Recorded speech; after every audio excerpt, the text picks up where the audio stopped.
We're ready. Okay, it's 6 times. Does she need to turn Mike's mic on? Oh, yeah, it was. Yeah. No, we need the expert, so think of it out. You do. Swear.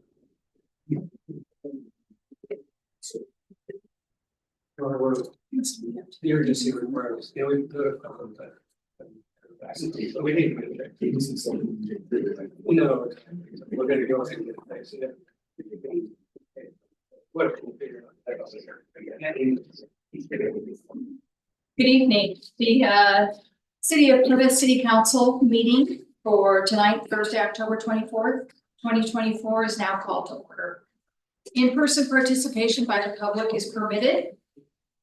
Members of the public not attending in person may submit written comments prior to the meeting by emailing your comment to the Deputy City Clerk at bmchenry@cityofplymouth.org before 2:30 p.m. on the day of the meeting. Emailed public comments will be distributed to the City Council and made part of the official record. This meeting is being recorded. Council chambers are wheelchair accessible. Special accommodations may be requested by contacting the Deputy City Clerk 72 hours before the meeting. Please silence all cell phones and similar devices at this time.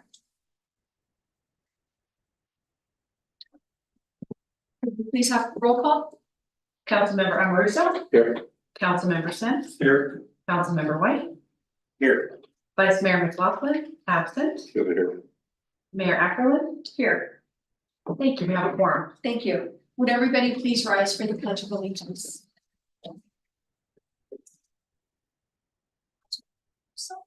I pledge allegiance to the flag of the United States of America, and to the republic which stands one nation under God, indivisible, with liberty and justice for all.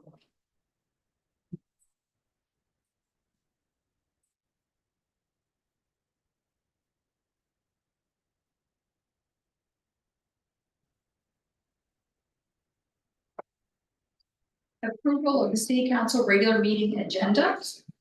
For tonight, October 24th, 2024. Would somebody like to make a motion?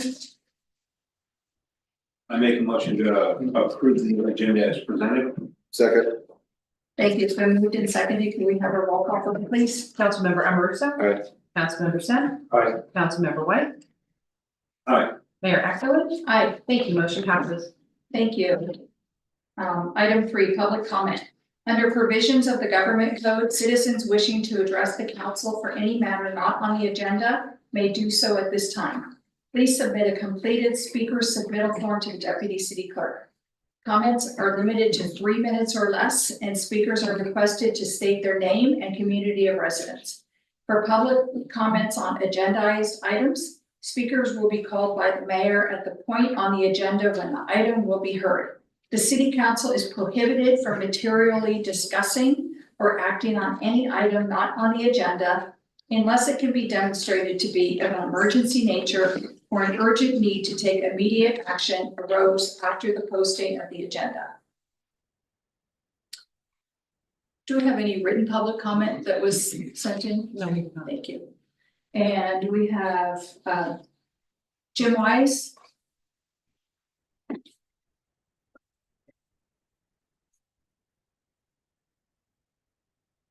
Madam Mayor, members of the City Council, friends, neighbors. As you know, under the memorandum of understanding between the city and the Rotary Foundation for the construction of Veterans Park, we're required to provide regular updates to the City Council as we move forward. I know it hasn't been that long since I provided the latest update, but things are moving pretty quickly here. So my goal here tonight is to provide an update as to what's going on right now. Happy to report that the 2 bridges spanning Arroyo Ditch have been delivered. They're sitting in Veterans Park waiting for installation. The footings for the 2 bridges have been poured. They're cured. It is our hope that we will be able to do the drilling and install the bridges ideally within the next 10 days. We may need some volunteers. I'll be reaching out to a couple of communities and help us with volunteers for the installation of the bridges. The 6 slabs for the memorials to each of the 6 service branches have been poured. They're cured, and those monuments actually can be installed at any time. But the engraving on those monuments is ongoing right now. The rebar around the flagpole has been completely installed. That is ready to go. The only delay in pouring the concrete from around the flagpole is the installation of the well lighting, the uplighting that will highlight each of the 6 monuments around the flagpole. We acquired the lighting today. We are going to install them with conduit tomorrow. We've got a little bit of an emergency with a medical condition for our contractor, so we'll push back probably to Monday. But it is our hope that we'll be able to have those installed and the concrete pour from around the flagpole within the next 10 days as well. Happy to report that the engraving of all of the names of the service members that will be on the polished granite slabs around the flagpole has begun. It's probably a 60 to 75 day time period. Apologize that we weren't able to meet the Veterans Day, November 11th deadline, but we wanted to ensure that the names we had engraved were accurate and complete and comprehensive. And we erred on the side of caution rather than to try to rush something. So we're probably looking at a dedication of the park sometime early in the new year. But that process has begun. And finally, I was able to learn this afternoon, we applied for a grant, an award from an organization that was referred to us from Caltrans called Keep California Beautiful. We applied for a $15,000 grant. I know I got in trouble for this before. Preliminarily, I'm told this afternoon that we have been conditionally approved for the grant. So we have an additional $15,000 to do other things in the park, including the installation of the artwork behind each of the service monuments that will honor the U.S. postage stamp commemorating each of the service branches, the installation of the decomposed granite for the trails, and the installation of recycling and trash bins in the park with the grant. So that's where we are. And thank you. Thank you. Thank you. Is there anybody else here in City Hall who has public comment?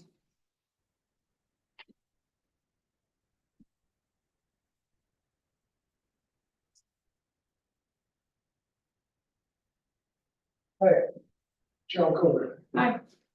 I'm glad to be here, and we've been working really hard the last few weeks to try to make everything come together on the park, and it's looking great.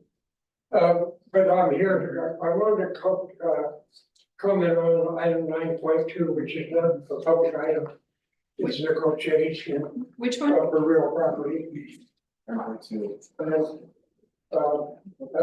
think there's one comment that we're the ones mentioned. Mayor, we do take we do take public comment on that item before we go into closed section on that. So the mayor will open up public comment on that item on the agenda. This public comment is right and not on the agenda, but there will be public comment for that later. Thank you.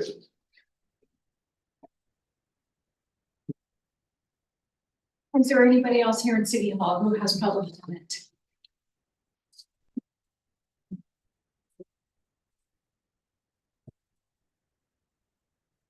Good evening, Mayor Watkins, the Township Neighborhood Fire Protection District. Just want to give a brief update, call volume for Station 122.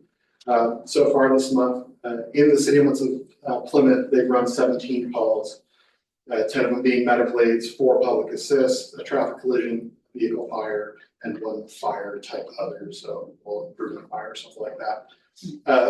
That being said, that engine also responds to the area surrounding Plymouth, including going all the way up into Middletown, River Pines, and the lower Highway 16 corridor. And during this month so far, they've run 35 calls in that area as well. With that being said, we are in the process of wrapping up a recruit academy. It's a 7-week academy.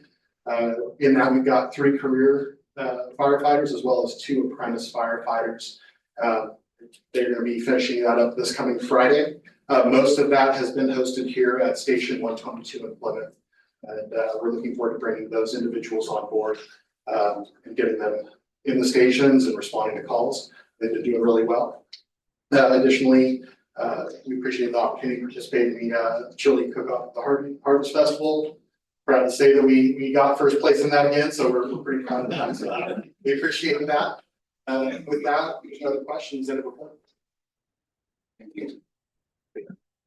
Thank you. Is there anybody else here in City Hall who has any comment they'd like to make?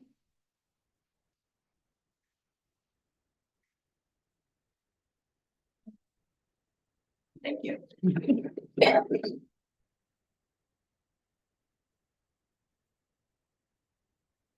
Okay, item 4, presentations, proclamations, appointments. There are none for tonight.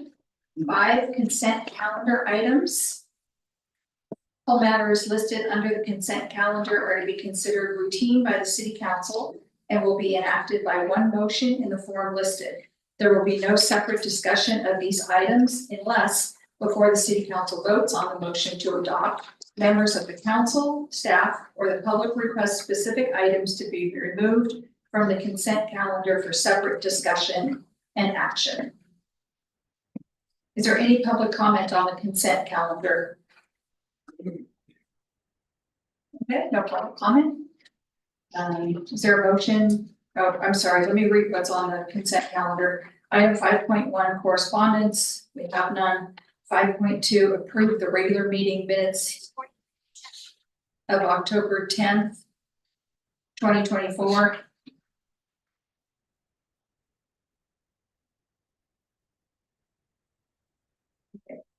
Is there a motion to approve the consent calendar? I'll make a motion to accept the consent calendar as presented. I'll second. It's been moved and seconded. Can we have a roll call vote, please? Councilmember Amarissa. Aye. Councilmember Sen. Aye. Councilmember White. Aye. Mayor Ackerman. Aye. Thank you. Motion passes. Thank you. 6 public hearings. There are none. And at this point, we are going to take a recess before we get into the regular agenda item. Last I heard from the vice mayor, he was estimating a 7:15 arrival time. Okay, so we're gonna take about a 30-minute recess. The vice mayor is stuck in traffic, returning from a work day. And so we're gonna take a recess for about a half an hour. Sorry to interrupt, but one option would be if the council wants, we could do 7.2 first. If you wanna wait for the vice mayor, that's totally acceptable. We could just reverse the order as well. Okay. If you wanna wait, that's totally fine. I just wanted to throw it out there. Madam Mayor, can I ask a question? Of course. Even though we approved the agenda, that the way we approved it, we can move 7.2. Yeah, you still have the inherent ability to Okay. move it around if you wanna wait for. Yeah, Should we knock that out? Yeah, let's go. Anyone wants to deal with it? Yeah, knock it out. And it's not really that important. It's Okay. important, but it's not. It's important. It's important, but I mean, it's not. It doesn't take a full council. Okay, forget it. We are not gonna take a recess now, but we are gonna move to, we're gonna bump up 7.2, which is the report on the potential stop sign at Main/Landrum/Mill intersection. And we'll receive the report, provide direction. So could we please have a staff report? Our city engineer, Matt Hospital, will provide the staff report. Thank you. Thank you, Margaret. So I believe that, and Margaret, you can probably help address the concern that came. The way I understood it was a vehicle traveling down Landrum, coming up to the stop sign at Main Street, the post office would be on your right hand side. And a vehicle trying to turn left to go towards the roundabout, towards the highway. The way that the roundabout project laid out the new parking there, there's 2 stalls that. Kind of angular stalls, the vehicles stick out pretty far and they can't see, that was that correct. So I looked at a couple options to alleviate the issue. I presented those options at board. The first one would be basically speed mapping, which I don't recommend. The second and easiest option, I think, would be to eliminate those two parking spots. I know parking is premium on Main Street there, so that's kind of up to you guys. And the last option would be to make that a four-way stop. I did some research with the MUTCD, it's kind of the manual that talks about traffic and stuff. And there's warrants in there that explain how you can look at this, is a four-way stop really justifiable and warranted? And in order to determine that, there's some factors that we really need to look at it into a little more detail. And I'm not a traffic engineer, but my recommendation would be, if that's the direction that the council wants to take to make that a four-way stop, that you give me the direction to get a traffic engineer on board and do the studies and make sure we meet all those warrants before we go ahead and approve that. So I'm happy to answer any questions and bring it back to the council. Thank you.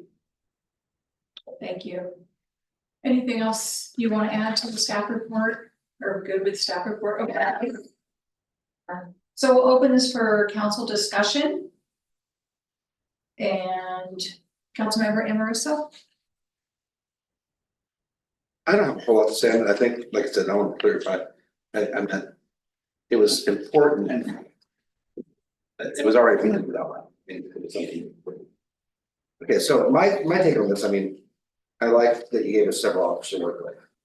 I think the third option is probably the best because, like, as you pointed out, parking is such a premium on Main Street. Losing 2 parking spaces is really good.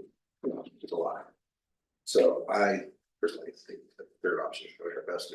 I know it's a little more entailed, but yeah, I think it's personally the best fix. And in the end, I think it would be the best solution because it's gonna help Slow down vehicles. Yeah. Like to come out of that roundabout. Well, they did a slingshot. So, that would be my recommendation, would be to dive into a little more. For multiple reasons. That's all I got. Councilmember White. I see a whole lot of different reasons that I think option number 3 is probably gonna be, in my opinion, and this is just my opinion, things can change as we go with this. I take this section every day. And Mill Street and Landrum and all that has become a racetrack.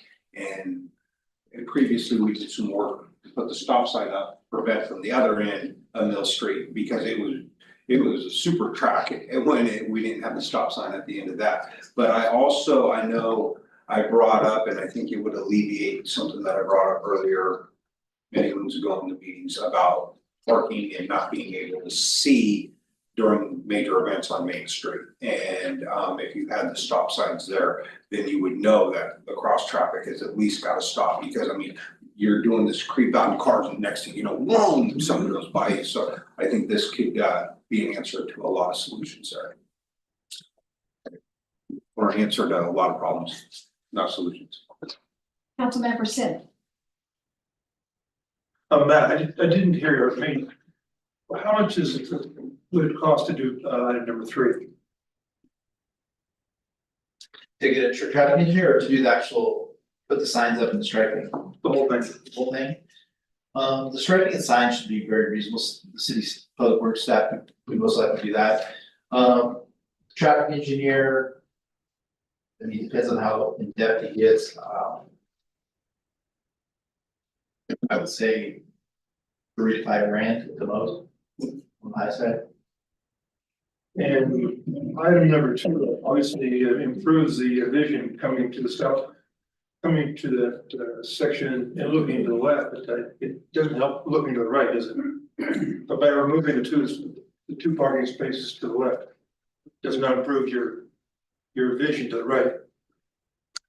Yeah, because people can put a post office there too. I think there's a spot in front of the post office. There's a couple of them. Yes. So good point, yes.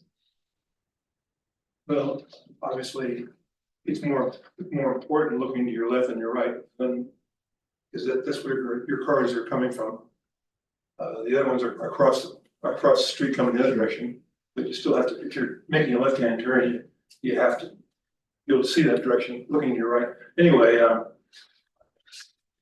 obviously the cheapest of the three is number two, right? Taking up the two spaces out.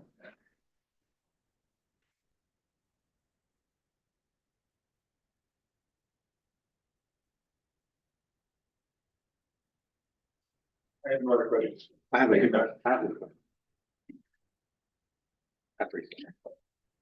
You doing?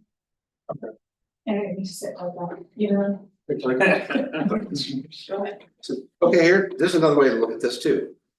Cause I was looking at the picture here. So what about if you were to take one stripe out and park a car parallel versus having two stalls this way? So at least you're not losing as much parking, you still get an A space theoretically, but it's less to look around because, yeah, you're like, this is count 8 feet versus 16 to 18 feet, depending on the vehicle.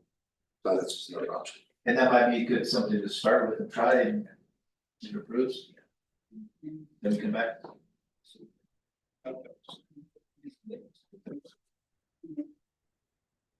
Thank you for getting this on the agenda. I had brought this up a couple of weeks ago.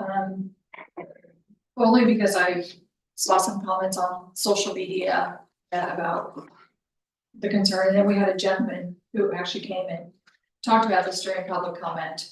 And I like your idea about making that a parallel parking space. I'll never park there though. The other thought that I had is, I believe we have an applicant or proposed for a project that is maybe in the process of doing a traffic study. And so that might, whatever comes from that traffic study, there might be a recommendation to put a four-way stop sign in there anyway. However, that's kind of down the road. Who knows how long it's gonna take for that to happen.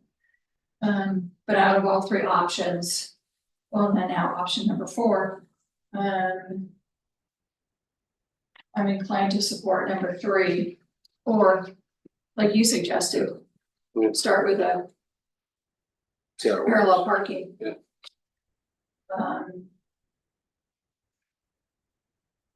So again, thank you for working on this. Any other comments here before we open it to, okay, we'll now go ahead and open this to public comment. Is there anybody here in City Hall who would like to comment on this agenda item? Yeah, please come on. My name is Marie Froelich and I'm part of the City of Bell Ridge. Looking at the picture, there is a crosswalk. To me, that is every reason to have a four-way stop. Because if the cars can't see them, we're getting the people and the cars can't see the people. So that's the only comment that I. Thank you.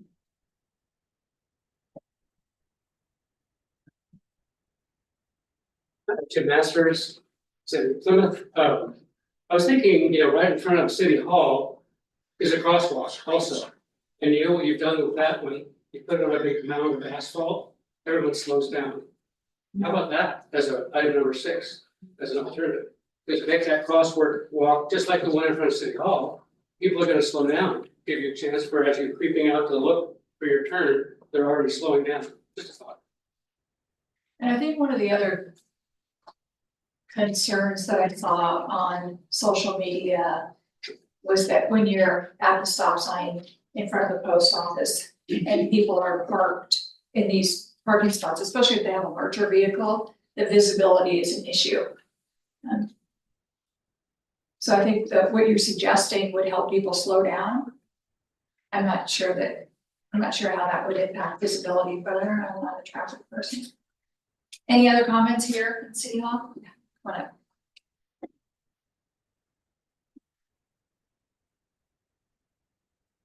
Good afternoon, evening. My name is Wendy Cranford and I live here in Plymouth, over in Chicken Flats. I just have a couple of questions. I know you can't answer those questions for me, but maybe something for City Council to ponder on this. When I saw this come across my email and thank you for putting together the report. One of the questions I had was, what did it cost the city to put those parking spots in?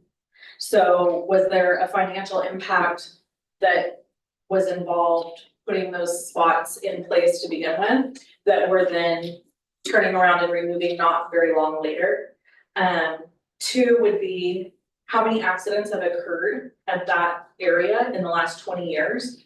I've lived here pretty much my whole life, and I only remember one accident ever happening there, happened to a friend of mine actually. But, so I think that's something to take into consideration when we're talking about more stop signs in town, is to think about, is there actually, what is the level of risk, right? And then, if the spots are removed completely, which to me makes a lot of sense financially, can people still just park there parallel? Like, to, Mr. Amoruso's point, maybe if you remove both spots, two parallel people. I mean, essentially, that's how the street was before, right? So parallel parking makes it more visible. It seems like the cost impact is pretty significant compared to trying it with removing. I never remember anybody complaining about that spot until these parking spots were put going into the street versus somebody parking parallel there. So just food for thought for the council. So back in the day, before the roundabout, so yes, to answer your question. Yeah. It cost money to put this in because it was all part of the engineering of the round. I figured that. So that was, there was expense. Yes, And I agree. It's hard to undo something. Just. yeah, I mean, it's unfortunate, But right? back in the But day, things before happen. before the roundabout, if you remember, our easement went, was up to, basically up to the Meredith's fence. Uh-huh. And people just parked in on the gravel, but you went off the street, so when you came up to the stop sign. They weren't in your field of view because they were parked on the gravel, because there's a big gravel apron out there in front of the property, so. That's But kind do of, we know? When the roundabout was put in, the parking spots were put in, right, but so we don't yeah, know yeah, we put the sidewalk what the in, visibility could be like now. right, because we put the With sidewalk just in. parallel parking, right? Yeah, so the sidewalk and then there's parking spaces, everything out the street versus people being able to park Right, in. I totally understand that, so- yeah. So if you turn those cars, as you were Yeah, saying, to just- your point, it makes Yeah, it make much more one- visible. To me, it would be worth trying that and then revisiting it if that didn't work, but that's just my 2 cents. Thank you. Any other I keep public it this- comments on this?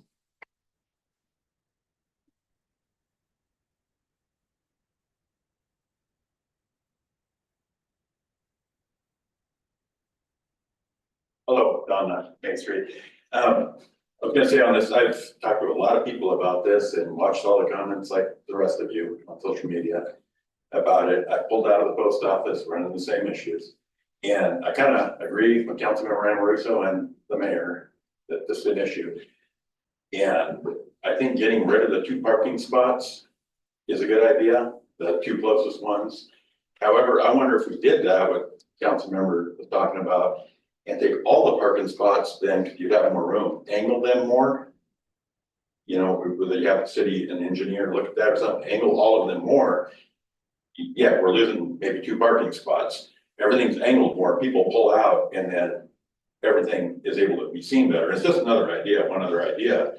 Cause I ran into this a lot over the years, I drove a commercial truck for years and years and years and dealt with this stuff. And having a hard time pulling out, but it would be something to consider if we did, like, I think Councilmember Amoruso brought up getting rid of the 2 spots, but then you move everything down and make it very angled.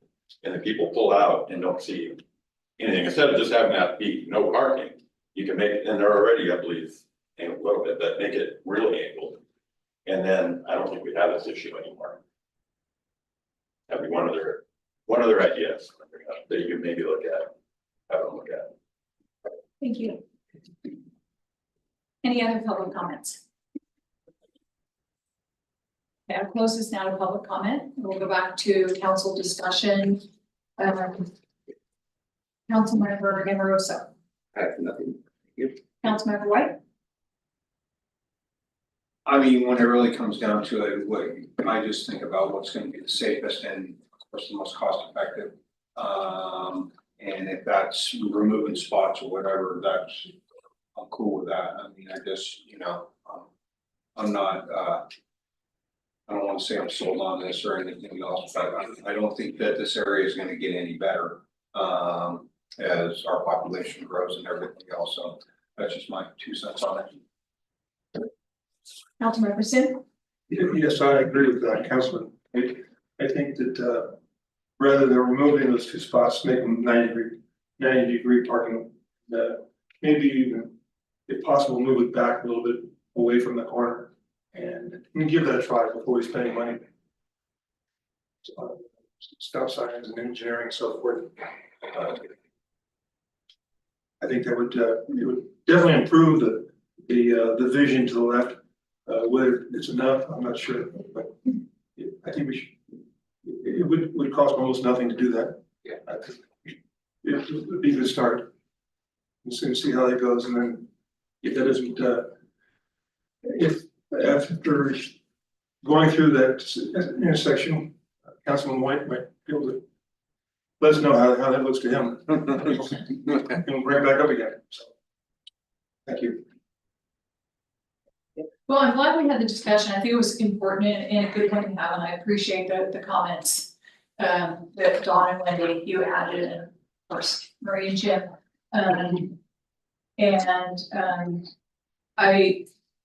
I also, I think you brought up a good point about, you know, how many accidents, there's been 1 in 20 years, however, there have been concerns brought up from citizens, so I think it behooves the city to have this discussion and look at some options. Because with those comments that are out there, I think it is important, you know, we don't want one more accident. And we don't, so this is a proactive approach. But I agree with other comments that my colleagues have made about maybe trying to change the striping and go that route first before spending the money on the traffic study. So those are my thoughts. So staff is looking for direction. Right. Yes. Matt, with everything that we've talked about, does that seem pretty feasible? Yes, but just to be clear, on the parallel parking, it would only be 1 vehicle, not 2. Right, Yeah. correct. Okay. But at least you're only losing 1 space instead of 2 spaces. Yeah. Yeah, I think what I did look at, I should look when I came in, if that's thermoplastic or just paint. It's thermal, it's gonna be a little hard to get off, and I have to grind it off, but paint, you can just black it out. Thermo's the thicker. But I see it's more reflective, it's the newer kind of industry standard, it lasts a lot longer. But hopefully that's just paint, black it out, and put the little tick marks, you know, for parallel parking. Go back from the crosswalk would be no problem. I think that's a great way to Can you start. just paint it black? Remove the stripe? Yeah, hopefully if it's paint, we can just black it out, yeah. It's not thermoplastic, you have to grind it off. So do we want to give staff direction to go ahead and do it or to explore? I guess it sounds like go ahead and do it. Unless you run into some big snag that you feel like we need to know about. Perfect, thank you. Thank you. Okay, I think it's time to take that recess. And 20 minutes. I think we've got about 10-15 minutes. Okay, so we will take a recess. And Councilman, I'm borrow us all snacks, so we'll go ahead and. Yeah, let's see where we got that.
Okay, it's 7:23. We are back from our recess and we're gonna go ahead. Oops. Okay, everybody, it's 7:23. We're back in session. And we are gonna move on. And let's just note for the record that Vice Mayor McLaughlin has now joined us. And we're now gonna go into item 7.1 on the agenda, the regular agenda. Report on the Community Facility District, CFD Landscape and Maintenance Services. Yes, thank you, Mayor and City Council and the public. I'm happy to present, along with City Engineer, a presentation that's really gonna be answering this question. What maintenance services and where? I'm not sure everybody knows you. Oh, This is our city attorney, Frank Splendorio, and this is next to him is our city engineer, Matt Hospital. And then of course you all know Parker Lawrence. yeah, thank you for that. So the presentation is gonna kind of go over a little bit of background in terms of what the Zinfandel Services District is.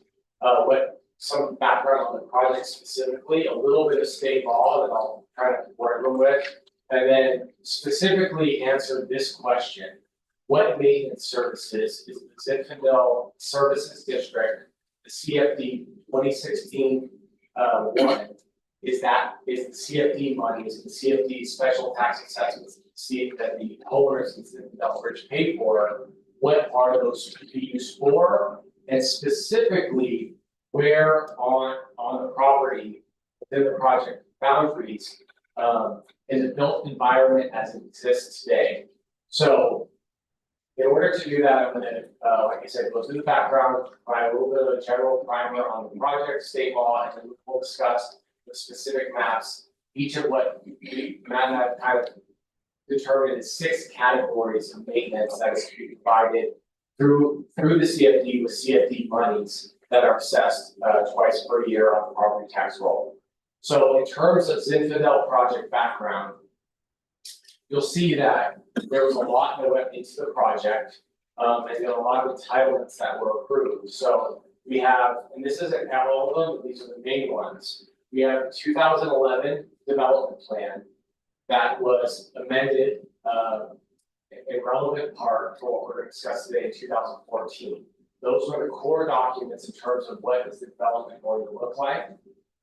2011 design guidelines were also adopted, and those provide, that's an active document now. It provides architectural review guidelines for the HOA. It also provides a lot of aesthetics, facade, what the elevations are to look like, the overall character and nature of the neighborhood and the aesthetic it is. As you can tell, it's a very rural, the intent of that document was to design the project in a way that it still was rural. It had kept its rural character, and wasn't just, it didn't look like a competitor subdivision.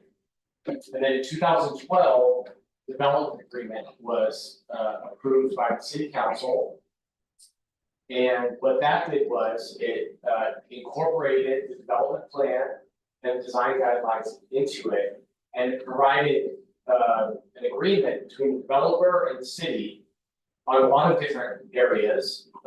One of them was a promise to support and vote for CFD, which later happened to finance certain things that we'll discuss in a minute. But there are a lot of other promises related to what the project's going to look like, who has certain maintenance obligations, and who will have those maintenance obligations. And so you take those 3 earlier approvals, and that eventually culminated in the 2016 CFD report. When the CFD was formed, there was a CFD report that specifically defines what maintenance can be provided with CFD monies, what maintenance services can be provided with CFD monies. Because again, a CFD money is essentially a special tax. So what that means is it's going to be used for the purposes specified in the CFD report. And we'll discuss those specifically a little bit later. And then after that, right after that, the CC&Rs for the community were recorded, and those are further guidance to the homeowners about maintenance duties, aesthetics, design review, all sorts of things. Some of which are relevant to this discussion, some of which is just relevant to the HOA and the homeowners up there. But they all do kind of help shape and show what the maintenance guidelines and the maintenance duties are of the CFD here today. And then we have the final maps. As each project got online, or one of the last things you do when the infrastructure is built, is you adopt and report a final map. That's under the subdivision map act. But what that shows is essentially what things have to be put in place and what either property has to be dedicated to the city or not in order before the final development is approved and houses can start to be built. So we looked to all of those documents. We looked at all of those documents and some others as well in doing our analysis here today, because there's been a lot of questions in terms of what maintenance services can be provided with CFD monies. Last meeting, as you recall, the public may be aware of, there was discussion in terms of what monies the city has received since they started collecting CFD taxes. And so that was articulated. So now we know what money there is and it's not, what's being collected and where it is. So now we turn to the question, okay, now we know what the money is. Where can that money be dedicated and used to provide services consistent with the CFD? So the CFDs in general are authorized pursuant to the Belarus Community Facilities Act of 1982.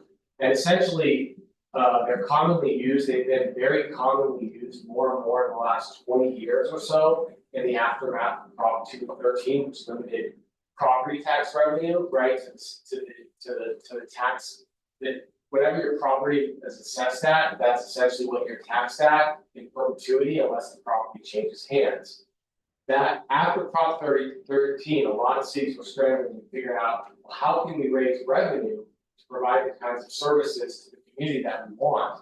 The Belarus CFDs are a very common thing that developers and communities use now to help ensure services can continue. And that's why you see it almost on every development in the last 20 years. There's some kind of CFD or Belarus payment that goes along with it.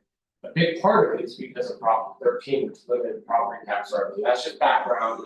I think it's helpful to know. CFDs can only be used the money that was articulated in the CFD report. Okay. The other thing is under the California Constitution, CFDs money can never be used on purely privately owned property, because that would essentially be a gift to public funds. The money has to be used on property the city has some kind of real property interest in. So either a maintenance easement or it owns in fee, which is another way of saying it owns outright, or it has, even if there's an underlying fee owner, the city has some kind of maintenance easement where it has the right and the ability to serve that property. What it can't do is go on, Councilmember Acker or Mayor Ackerland's private property and, fix her driveway, right? That you couldn't use that with CFD money because it still is public funds and it can't be used for private property. That's just the basic bedrock that you have to understand. There are the other thing that's relevant to the discussion is there are two types of CFDs under the CFD law. One is a maintenance services CFD, and the other one is a facilities CFD.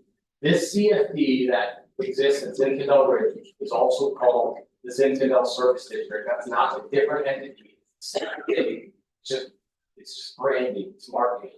Zinfandel Service District is the CFD 2016-1. It's just easier to say Zinfandel Service District than CFD 2016-1. But it's the same thing. It's a maintenance services CFD. What that means is it was not done to pay for infrastructure and improvements. It was done to ensure that there's ongoing O&M maintenance on public facilities, but not to do improvements or infrastructure. That would be a facility CSD, and this is not. This was a maintenance services CFD. And this CFD specifies two maintenance services CFD specifies two major things it does. Number one is it provides maintenance on the 6 categories of items that we're going to discuss in a minute in detail. The other component is it provides public safety services funding as well. So we're not going to discuss public safety services tonight because that's really not the scope. I think everyone knows what public safety services are, it's police and fire. But really, we're gonna discuss the other bucket in terms of what can CFD monies be used to maintain project and Zippy Delbridge subdivision out there. So that's what we're spending. Again, there's 6 categories that we'll go through specifically. Ultimately, the CFD formation documents itself, specifically the CFD report that was approved and adopted by the city council in 2016, is the ultimate arbiter of what can and cannot be applied towards maintenance. Now, I'm not suggesting there's a huge contradiction between the CFD report and all the other documents out there, the CCNRs, 2011 development plan, 2012 development agreement, the maintenance guidelines, et cetera, et cetera. I'm just saying, to the extent there's any conflict under state law, it's the CFD report itself that controls if there, to the extent there's any conflict. The other stuff, I would just say, to the extent there's any conflict, that won't apply. But again, in our review, we didn't on the whole see a ton of stark contradictions, but I just think it's important for the public to understand that one document doesn't necessarily have the same legal weight as another document. The CFD report itself is the ultimate arbiter of what can and can't be used. So that's by way of background. Next slide, please. So again, this CFD is the maintenance services CFD. And as I just alluded to, it has 2 components. One is the operations and maintenance component, which is what we're all most interested in discussing tonight. And the other one is the public safety component. If you look at the operations and maintenance on this slide, that is taken directly from the 2016-01 formation documents and the CFD report.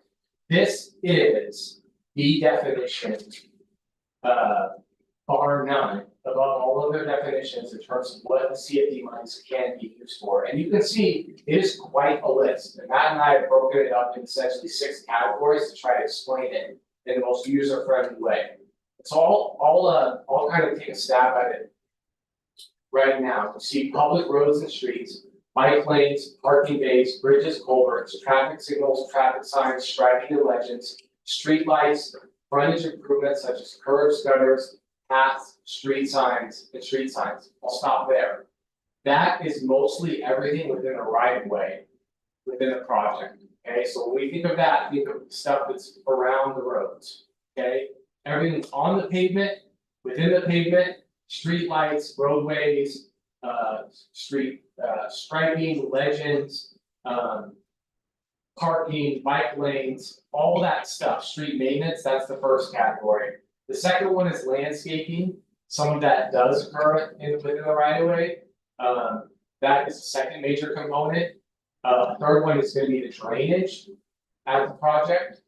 Fourth one is going to be trails, neighborhood parks, and open space. And the fifth one is boundary fencing, and I must have combined some of them right now by one, because I know we have 6, and we'll go through that in a second. But those are essentially the big ticket items in terms of what that can be provided. So our task was to say, okay, what does that look like in the built environment today? Based on all of these documents, where can we and can we not use CFD monies on those listed things? Because that list, to be honest, is a very high level description. It doesn't really get into the granular. It doesn't provide very much specifics. And that's all the other documents help us fill in some of those gaps in terms of the where's, the what's, and the hows. By the way, just because it says the CFD money can be used for these things, it doesn't necessarily mean that the developer or the HOA didn't agree to do some of this at some areas as well. It just means you can use the CFD money here. It doesn't mean that there isn't another party that promised to do it in particular areas as well. So we will discuss that. In addition, you can use the special taxes collected to pay for all related administrative costs, expenses, and reserves for replacement of equipment and facilities. Next slide, please. Even though we're not going to spend a lot of time on the budget, I think it's important to discuss the fact that there was a budget that was created and included in the original CFD report in 2016. It was a cost estimate. Okay? It wasn't something that you could never diverge from in any particular planning year, but it was meant to look at, okay, at full build out, which we're not there yet, but at full build out of the Zinfandel Ridge development. In 2016 dollars, and again, there's been, last time I checked, there's been some inflation over the last couple of years. In 2016 dollars, what is gonna be the annual, what is a reasonable budget at full build out in 2016 dollars, and this is what they came up with, next slide please. It's hard to see, but essentially.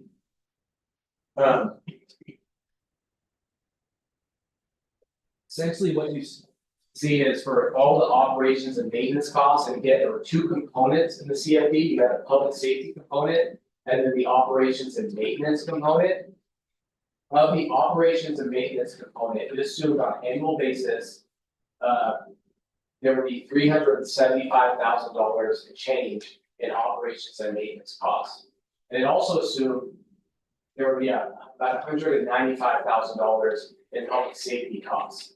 So that's when they developed, it's helpful to know because you look at it in terms of what they expected.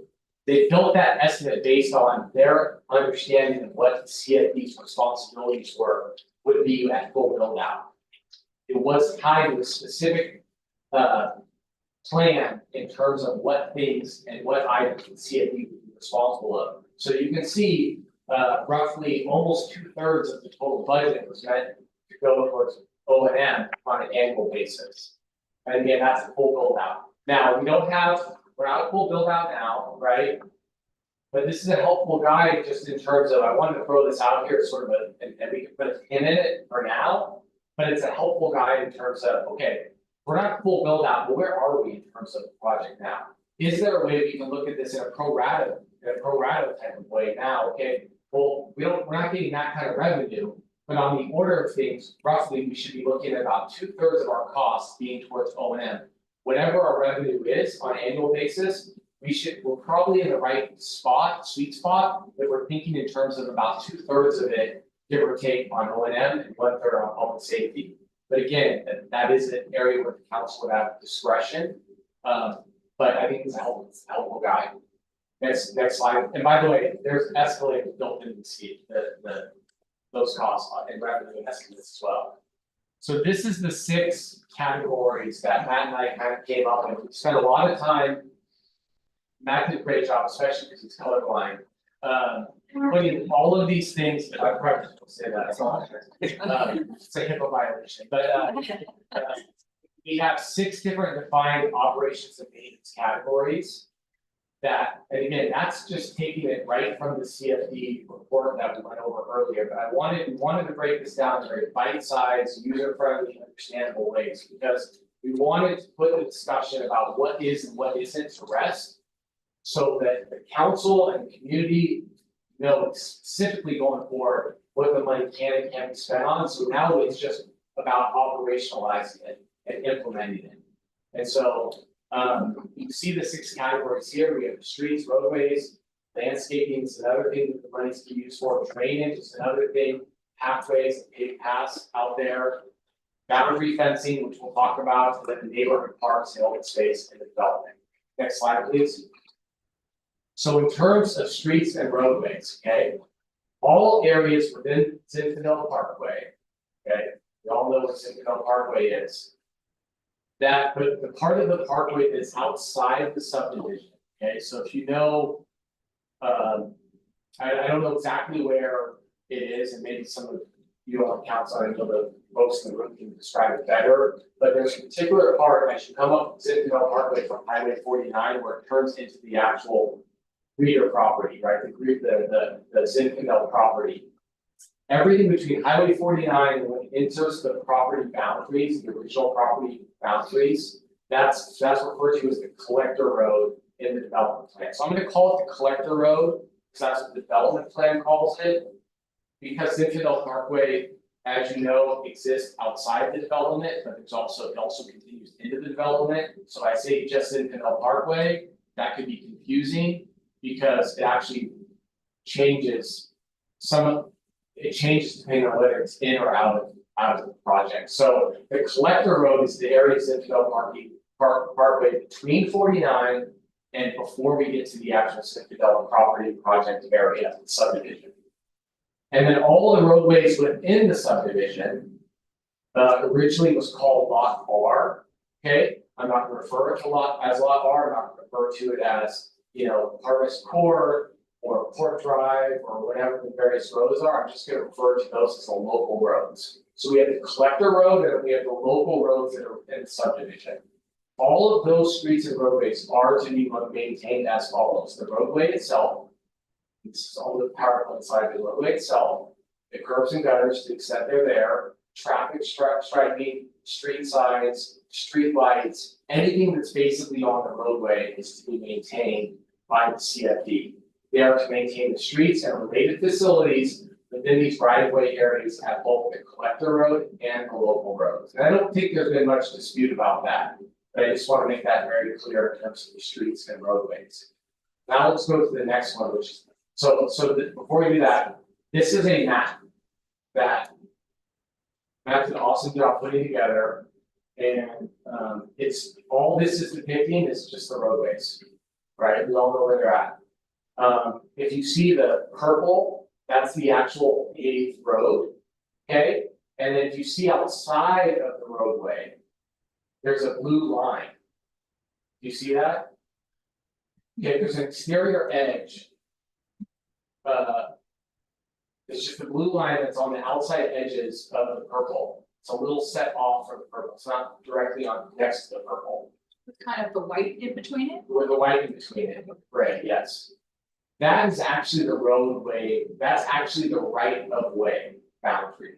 So the city has an easement over everything between the blue lines. Now, the road is the thing that's in purple, right? But when we talk about maintenance of the right of way, we're really talking about everything that is in between those two lines. So if there's a paved path, we take care of it.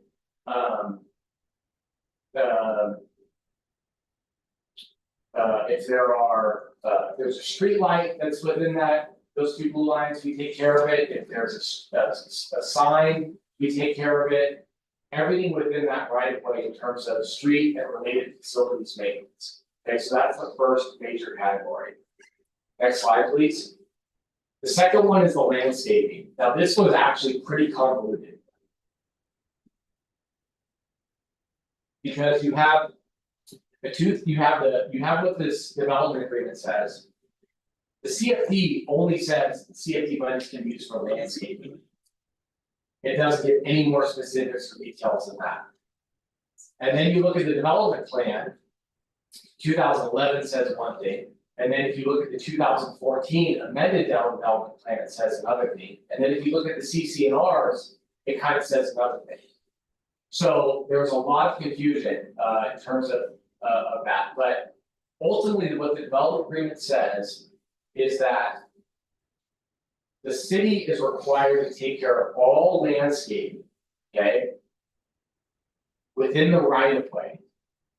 Okay, between the exterior, with everything, every landscaping medium that's in the roadway, the city takes care of, okay? And everything that is on the edge of the pavement within the collector of the local roads to the edge of the right of way. So again, the roadway and the right of way are not necessarily the same terminus point. You have the roadway that ends here, let's say, and then the right of way that's 5 feet past it, for example.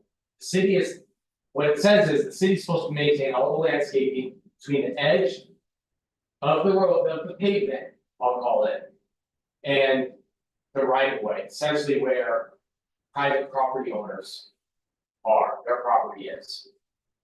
It says, but what it says then is, except as otherwise noted in the CC&Rs.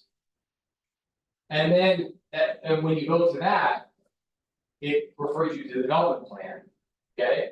And the development plan was amended, and so when you add all of that up together, although the development agreement sounds like the city is to maintain all of the landscaping between the edge of the pavement and the fronting property owner, it's actually not the case. So this is the bottom line. The landscaping within the public right of way are divided in 2 zones, okay? In the areas within the bounds of the paved roads, okay, so just think of like the landscaping islands on Zinfandel Parkway and the collector road. That's to be maintained by the CFD monies, okay? No question about that. But in the areas outside the edges of the paved roads, and between the private property owner's property line. Those are to be maintained by the private property owner, except that the area between the outer edge of the road. Of the pavement and the interior edge of a path, because there are paved paths obviously in the development, and sometimes they're separate from the actual road. It says, except for areas where there's the edge of pavement and the path, and that area in between. The city may also maintain that with CFD funds, so it's a both and, not just only the property owner. So all that to add up is, the landscaping is to be maintained by the city within the bounds of the roadway. Then once you go outside the roadway, where it abuts to a private property owner, it's the fronting property owner's job to maintain the landscaping. Except for areas where there's a divide between the roadway and a path, and in that case, the CFD may also maintain that. Or the CFD may also, monies may also be used to maintain that area. So that's obviously a large area within the actual development project. And then we have a map that kind of, I think, hopefully tries to depict this. What's that? What do you mean? Yeah, so. Okay, so you just cross hatched, so. This is just trying to depict that the landscaping duties that I just described, it's all within the right of ways within the project and on Zinfandel Parkway. But in order to understand who does what, you go back to what I just said earlier, everything between the roadway is the CFD, everything from the roadway to the property owner is the property owner, except the area between the roadway and the interior edge of the path, that can also be maintained by the CFD. Okay, next slide.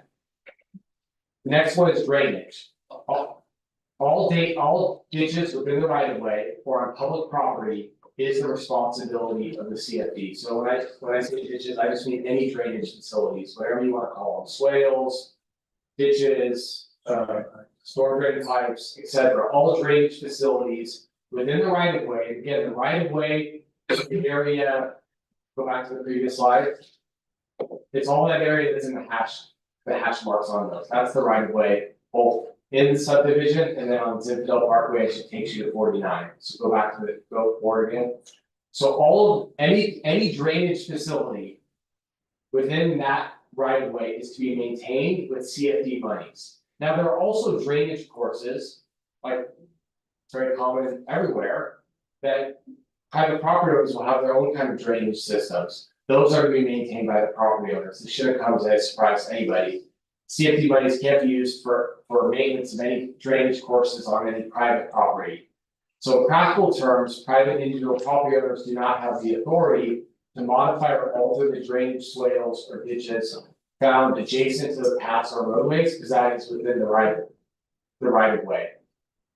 Per the development agreement, the city agreed to maintain and then in terms of other drainage facilities, just so you know, I know this is an active question, but I think in the interest of just being comprehensive, the city also agreed to maintain the Arroyo ditch within the project boundaries. In one of two ways. One, during times when the ditch is not being used by the city to convey its diverted water. So right now, for example. That the CFD shall be responsible for operation maintenance. So based on this language, the city is obligated to maintain the Arroyo ditch with city funds during times it is diverted water. When I say city funds, I mean non-CFD funds. To the extent the city wants to maintain the Arroyo ditch, when the city is diverting water, it has to do so with city funds. All other times, the CFD money shall be responsible for the operation and maintenance of the ditch within the project boundaries. Next slide, please. So it's hard to see on here, but there's yellow lines.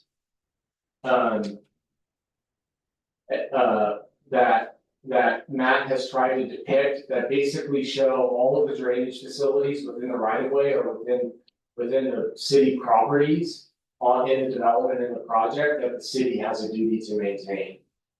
You see some on Zinfandel Parkway, you see some in the neighborhood park up there. Those are all drainage responsibilities of the city. And so let's kind of put these pieces together for a little bit. We just discussed the roadway responsibilities, that's the city's responsibility, we just talked landscaping responsibility between the pavement and the front of the property owner. Now, if there's a drainage in between that, that's not landscaping, that's not roadway, that's a drainage, and that's the responsibility of the city buying through the CFD monies. It's not responsibility of the private property owner.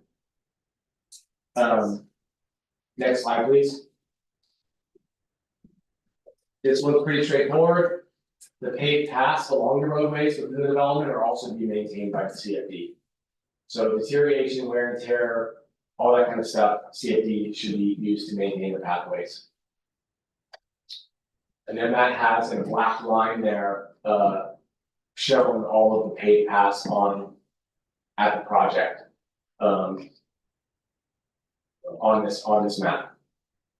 Next slide, please. And then we have boundary fencing, that was also an item that was called out in the CFD report. So there's boundary fencing at the project. Now, who maintains that depends on where it's located.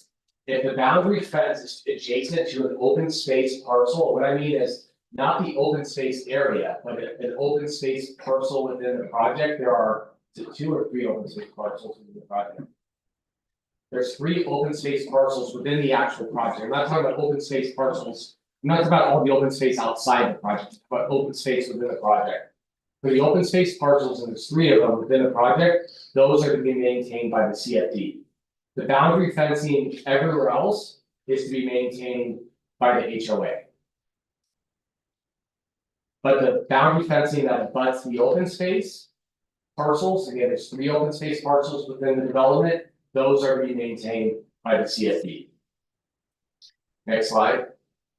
And again, I apologize, it's hard to see this, we'll make this map available. Yeah, we can make the PowerPoint and the slides available, we're not trying to hide, it's just. An engineering lawyer don't know how PowerPoint works, so it looks much better on the computer, but basically. There's and we have one map at the very end that puts all these pieces together, so let's go to the next one and hopefully we'll be able to really put them all together. And the next one is neighborhoods, parks, open space, and the trails. All of that stuff is to be maintained by the CFD. We have obviously the park up there, we have some 3 open space parcels that I just referred to, and if there are any trails, i.e. non-paved paths, those that the city has an easement in, those are to be maintained by the CFD. However, I think it's interesting to note that I believe in the development plan or the design guidelines, the HOA is encouraged to establish volunteer maintenance efforts, and I'm not suggesting that anyone does this, and just providing background. I just thought it was interesting that it noted the HOA is encouraged to establish volunteer maintenance efforts or quote unquote maintenance days organized by the HOA to reduce the CFD burden for trail and open space maintenance. So in other words, what it's saying is, hey, if the HOA wants to do certain things to reduce the burden on the CFD, it can do that.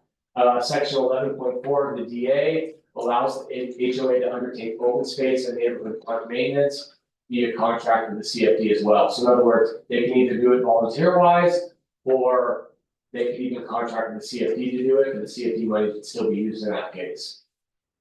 So those are that's the neighborhood park and open space parcels in green on the map. And so there are 2 open space parcels you can see. One is directly next to the roundabout on Zinfandel, and there's other one, I think that's on Harvest Court. Those directly abut boundary fences. So those are the 2 parcels that the CFD has to maintain the boundary fencing on. The other 2 open space parcels don't connect to boundary fencing, or the neighborhood park and the other open space parcel doesn't connect to boundary fencing, so obviously there's no boundary fencing to maintain. Otherwise, the boundary fencing is to be maintained by the HOA. Next slide, please. So this is an attempt to put all of the 6 pieces that I just described together in one map. You can have the greenish yellow, that's meant to describe the park and the open space parcels. You have the purple, which is to show the road that the CFD is to maintain. You see the black line, that's adjacent to the roadways in some areas, that's meant to describe the paved paths that the CFD is to maintain. You see the cross hatch marks that go across the whole length of the right of way. That's to show what the length and the width of that's to show the dimension, the width of the right of way. And it's also, that also covers landscaping area that would have to be either maintained by the homeowner, but between the edge of the pavement and the property, fronting property owner, or if it's between the edge of the pavement and the interior edge of the paved path, that can also be maintained by the CFD. And then we have the boundary fencing that's also noted up there. That's essentially, all of the pieces. Next slide, please. So there are some additional exclusions. The development agreement also noted that community parks are to be excluded. That's not the neighborhood park up there. That's something different. That's contemplated in the DA. It doesn't apply here. There's nothing in the project right now that would constitute a community park anyways, but I'm just saying that's a specific definition within the development agreement. The CFD monies, if and when that community park comes online, the CFD money is not to be used for that. That's my point. Any public facilities and improvements that are part of any impact fee program at the time, that wasn't allowed. You can't use CFD monies for that. Any public facilities and improvements was interesting back in 16 is they contemplated that there may be a time where the underlying Greenwich property gets developed, which is adjacent to the collector road that's in Zinfandel Parkway, which is adjacent to the Zinfandel Parkway that's outside the project boundaries. It says if and when that property is developed, upon development of that, the Greenwich property, these CFD monies can't be used for any facilities and improvements within the right of way for that project. It makes sense. CFD monies can't be used for essentially to help another project. And then it also excludes, there's no language in the CFD report that talks about buffer areas. So it's not covered as a covered item under the CFD report. And in addition, the DA makes clear buffer areas. I think there's an area there's essentially a 10-foot strip of land, as I understand it, on properties that abut the large open space, let's say the Greelage property, for example, where there's the boundary fence and then there's a second interior fence, or at least, is that right? Okay, I just want to make sure I'm not describing the theoretical thing. You have the outer fence and then you have the interior fence, and there's that buffer area in between. That buffer area is owned by the individual lot owner, but it's supposed to be maintained with HOA assessments. Okay, so my point is to say it's not a CFD maintenance item, it's an HOA item, that buffer area specifically. Next slide. Okay, so ultimately the city has the discretion to perform any maintenance on property that either owns or has an easement interest in. It has an easement interest in Zinfandel Parkway and all of the local roads. But what's interesting is the city does not actually own those roads. It has an easement of those roads. There's still an underlying owner. Within the development, does anyone know who the actual owner of that road is? I know the answer, but HOA? the HOA. They own lot R, the development. Do I get anything for the right answer? I'll think about that. We'll see. Use that. That's only the first question. And now once we get out of the development on Zinfandel Parkway, after we go down towards 49, the underlying fee owner is Greelage? Yes. Yeah. It's Religion. Greelage Trust, yes. Sorry, I looked at all this stuff, but it's anyway, so but we have an easement interest, but because we have an easement interest, we can do the things we're supposed to do under the CFD. The development plan as amended, the CCNRs and the development agreement can be used, and a lot of what I discussed today was looking at those documents as well to help explain any ambiguity in the services that were described in the CFD formation documents. Because again, if you remember, the CFD formation documents listed that laundry list of things at a very high level. It was not very specific. So we had to look to all of the other documents to figure out specifically where and how in the built environment this stuff can be maintained. But again, to the extent there's any conflict, those documents, the development plan, the DA, the CCRs, et cetera, they can impose a maintenance, they don't have the authority to impose a maintenance obligation that is not otherwise covered in the CFD report in 2016-1. So what we just went through was essentially looking at the 2016-1 as our standard. And then we looked at all the other documents with a view to that to make sure those things were consistent with that. And so that's what we presented. Next slide. So the next steps are to essentially review, one option is to review the initial budget based on the levels of service contemplated in the maintenance guidelines. Any suggestion. Because the maintenance guidelines, although they don't have the force and effect as the CFD definition of what services can be provided, they do provide a helpful tool as to when they built the estimated budget, they based it on the maintenance guidelines because that had a schedule of maintenance that was going to be out there and the kinds of plans and the kinds of activities. So I think it would behoove the city to first look at that and figure out, okay, if we follow that schedule, now that we know where the money can be used, what does that cost look like relative to the revenue that we get annually right now? Maybe that's an RFP with a landscape contract for landscaping. The other choice is prioritizing services, just because those are all the things that you can do. If you don't have enough money in any given year, you're gonna have to prioritize certain level of services based upon it. Again, all this was based in 2016, based on estimates and assumptions and all those kinds of things.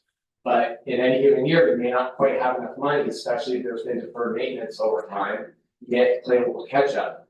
The other decision point is, as I discussed, you have landscaping that's between the edge of the roadway and a path, for example.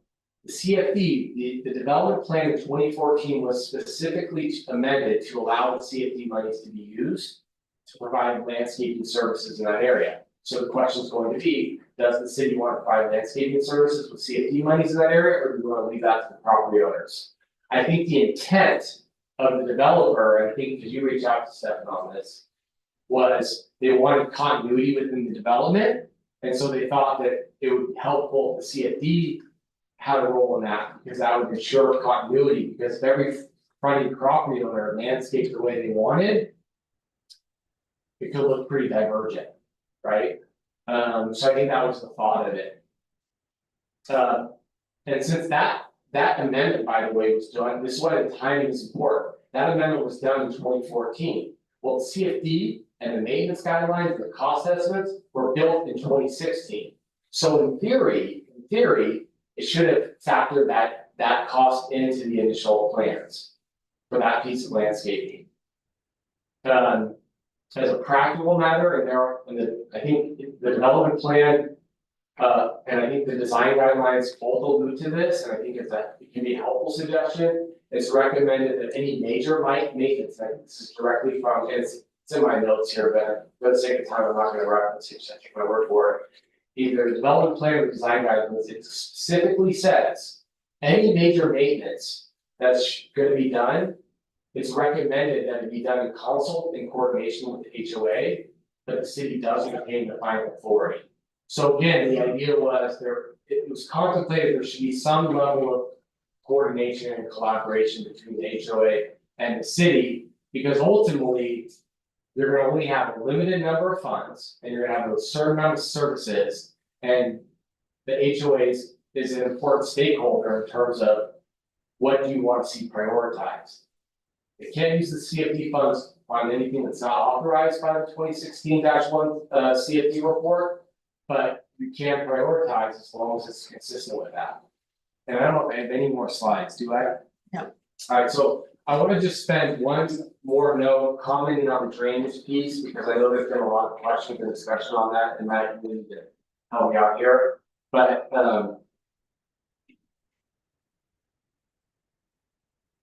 in terms of the drainage, I know that obviously that's a city responsibility buying through the CFD. There to maintain that.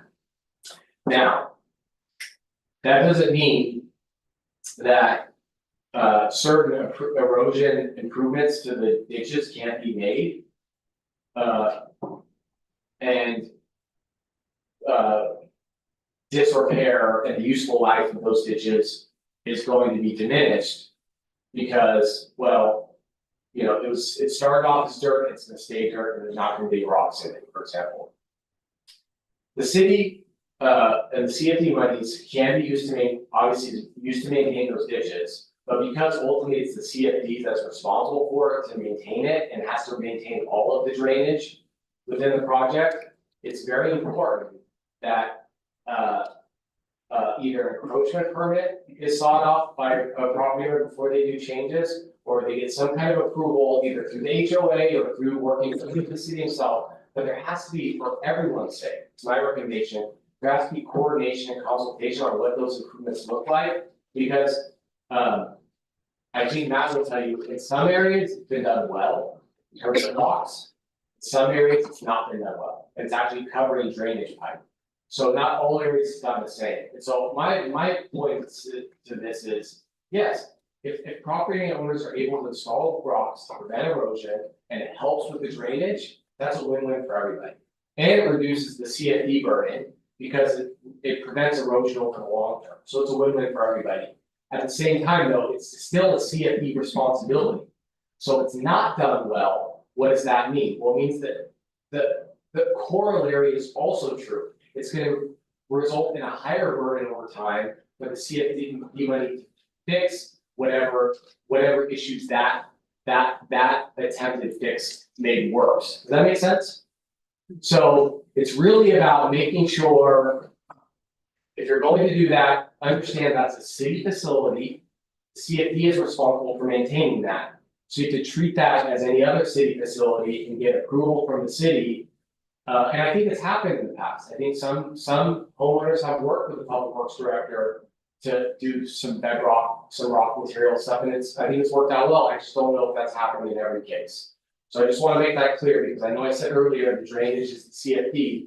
That doesn't mean that there can't be some kind of collaboration and approval from the city as well. But everyone needs to understand it needs to be done right. It needs to be done according to the city standards, so that it does work and it isn't something that actually exacerbates the problem. So with that, I'm happy to answer any questions. I'm sure there's questions from the council, the public.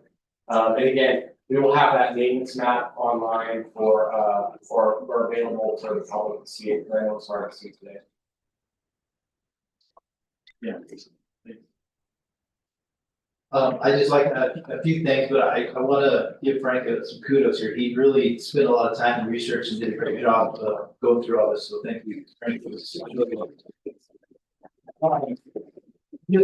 add on the drainage topic, I wanna point out that we talked about drainage within the right of way, but there's also a lot of lots that have private drainage easements within private lots. And that is not CFD, money can be used to maintain those. But also, I want to say that if you do want to alter those, we really need to discuss it, because those were designed and built to a certain criteria to meet the runoff volume. So, for instance, if you have we'll call it a trapezoidal or a triangle swale, and you fill them with rock, you're taking away the capacity for that runoff water. So it could impact the downstream user. So we really need to talk about that. And it can be improved, we just gotta make sure that it's not affecting the original intent of the drainage swale. I think you covered everything else, so that's it. We're happy to answer any questions. Thank you. Did you have anything you wanted to add to the staff report? Or Margaret? Okay. So I'll open this and thank you for a very thorough report. I'll open this to council discussion and then we'll open it for public comment. And let me start with the council member Amoroso. Thank you, that was very well together and a comprehensive understanding of the whole thing, so thank you very much for your time. I've got no way to add to it. It is what it is.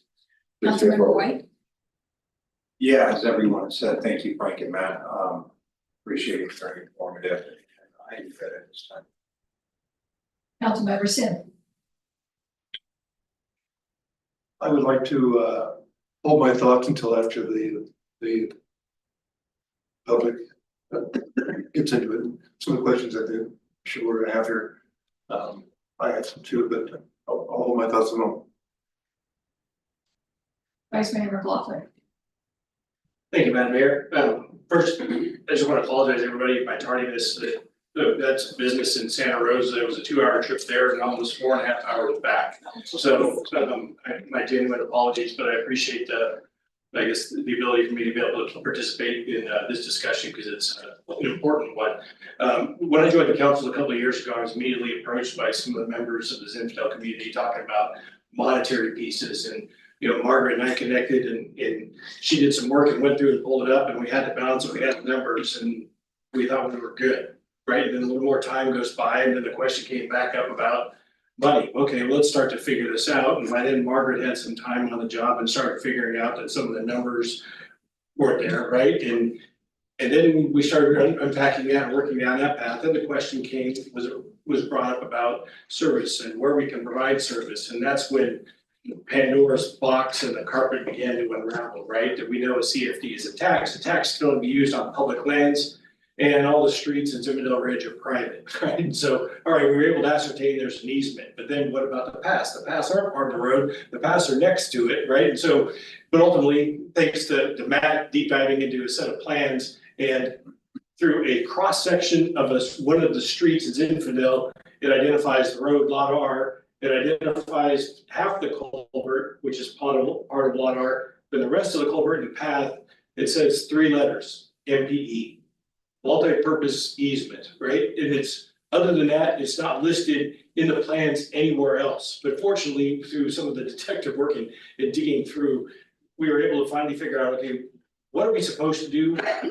What are we not supposed to do? And then more importantly, where can we do it and where can't we do it?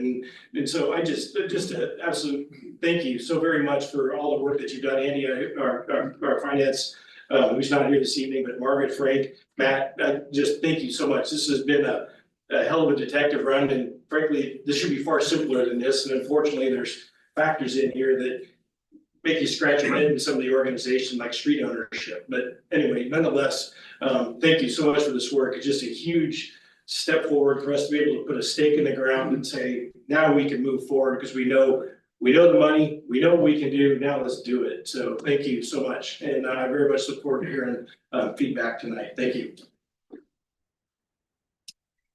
Thank you. I have a number of comments and some questions. As I shared with both of you, I reached out to my neighbors and asked further questions ahead of time. Just to reiterate, typically at a city council meeting, you're encouraged to provide public comment, but we don't necessarily do a question and answer. So I wanted to take your questions ahead of time, send them to our city staff. So I'm going to be kind of all over the place here, but and I think our city attorney has addressed a lot of these issues. I know a big thing for me, and I'm really pleased to hear this as one of your recommendations. One of the things that I've maintained for a while is an interest and a strong desire to use the maintenance guidelines. I realize that they're not binding under Belarus. But like everything that you said, they were used to establish the taxes, used to establish part of a report, public hearing and blah, blah, blah. So I agree that I think that we should take those maintenance guidelines and everything we heard tonight, I think that this is just, I don't want to say just the beginning, maybe we're at a halfway point. I don't want to say just the beginning or some of you are going to be, oh my God. But anyway, what I'd like to see happen next is that city staff, and I would like to be part of this. And then I would also like to see this in collaboration with the HOA. Really look through those maintenance guidelines because as our city attorney pointed out, there are schedules in there. And I think those could be useful in prioritizing budgeting, coming up with RFPs. We talk a lot about RFP for the landscaping, for example, but there are other things that we might want to do with other subcontractors, maybe twice a year, so I'm just throwing this out there, maybe a couple times a year. Contract with somebody to come out and do the pre-emergent for the weeds. You know, and then there's the repair and the upkeep or the maintenance of the streets and that sort of thing. And so I'm really gonna be pushing that we really dive into that maintenance agreement.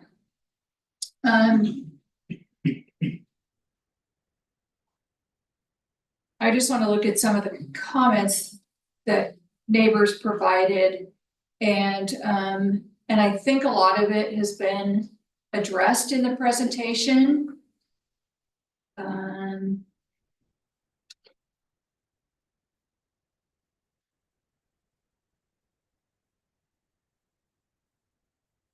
I did want to get some clarification about the park that's currently in Zinfandel Ridge. Isn't that a city-owned park? I believe that's a city-owned. Bender Park. Yeah. Neighbors? Anybody know? Yes. I think we accepted the deed to that months ago. But anyway, I think, I'm serious listening. I think that is a city-owned park. Yeah, I'm So, pretty positive it is. But I mean, the CFD has to maintain it, it- there's no doubt as to that. okay, that's what I wanted to clarify. Yeah, I mean, the CFD has to maintain it, so we either own it or we have an easement, but I think we own it.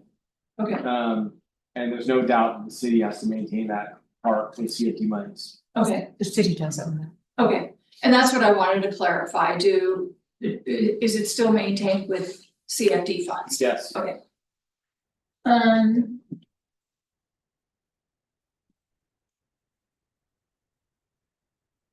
So I was taking some notes. And we addressed that some homeowners have already modified and altered the ditches. Some did work from what they're sharing, and from my understanding, they did work with city staff in previous years.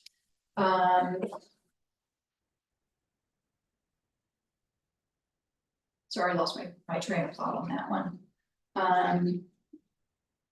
If moving forward, homeowners wanted to modify or alter those ditches, swales, whatever you wanna call them, I wanna stress that I think it's very important for the city to come up with a process on how the homeowners would get permission for that, again, with HOA input, because that might be something that instead of having the individual homeowners doing it, you know, home by home and at their expense, then maybe as a city and CFD as part of the maintenance, we would look at the bigger picture on how to do that.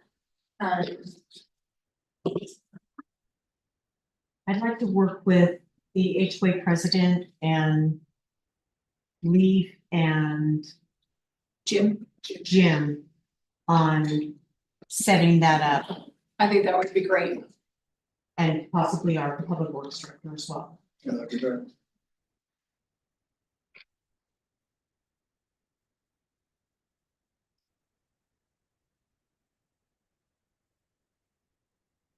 I think that is all I have for now.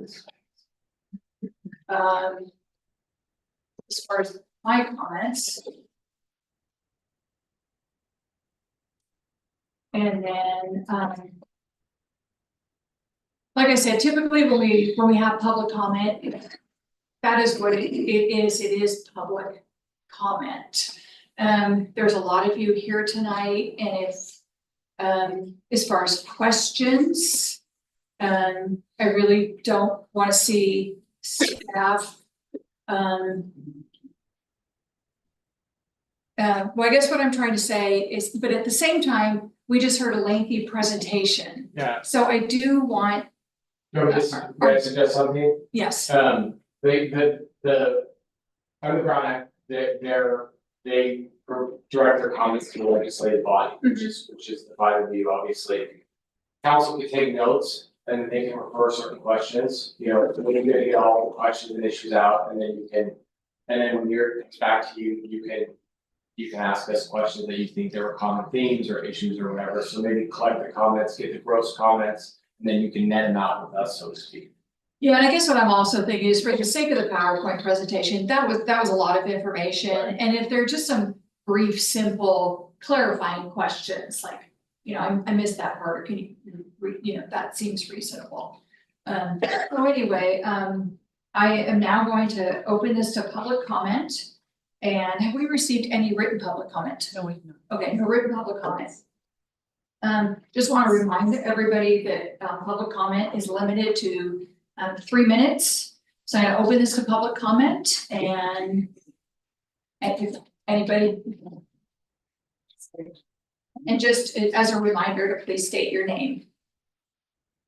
Greg Young, I'm the HOA president.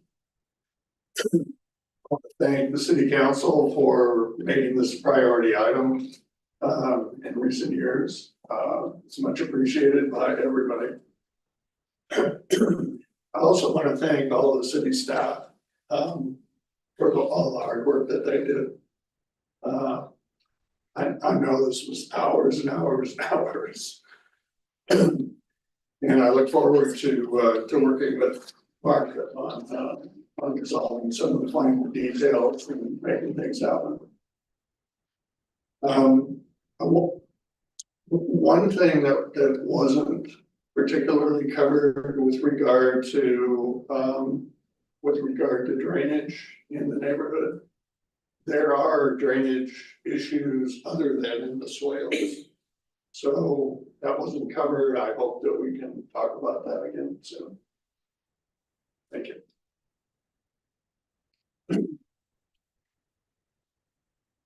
Anybody else here for public comment that would like to make public comment?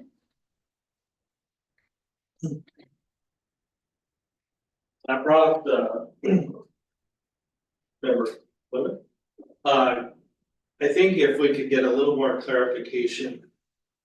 And it seemed like, you know, I think many of us have looked at the plans.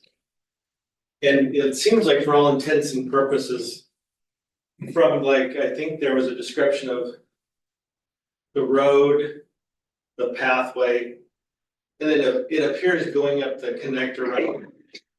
There's landscaping on the sides, maybe about 10 feet. And that would also cover like the entrance signage and that type of thing. I think that was intended to be part of the ZFD or CFD, whatever it's called. So we just need a little more clarification. I think that's important. I know a lot of us have concerns over that, the entry landscaping. And so if it's not part of it, how could we? Maybe I think you mentioned, or the attorney mentioned, that could be a potential opportunity to add that as part of CFD servicing. But I think it appears in looking at all the original maps, landscaping design, it appeared that would be the intent was to include that, so just consideration. And it's my understanding from what we've learned from all of this in the presentation, that those areas are covered under the CFD and that what our city manager, Ms. Roberts, had brought up a few minutes ago was the city working with the HOA landscaping committee to go over exactly what that would look like. That was my understanding. Any other public comments?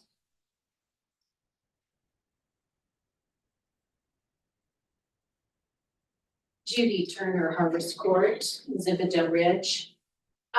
So I'm assuming that the presentation that we saw here, not only the maps, but everything else will be on the website for us to be able to see and look at in the future, correct? So I'm assuming that from what Frank said.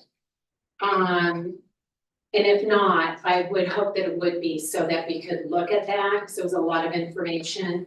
I'm familiar with most of it personally, but that's because I've been on an HOA board and had to look at it. So, but others, maybe not so much.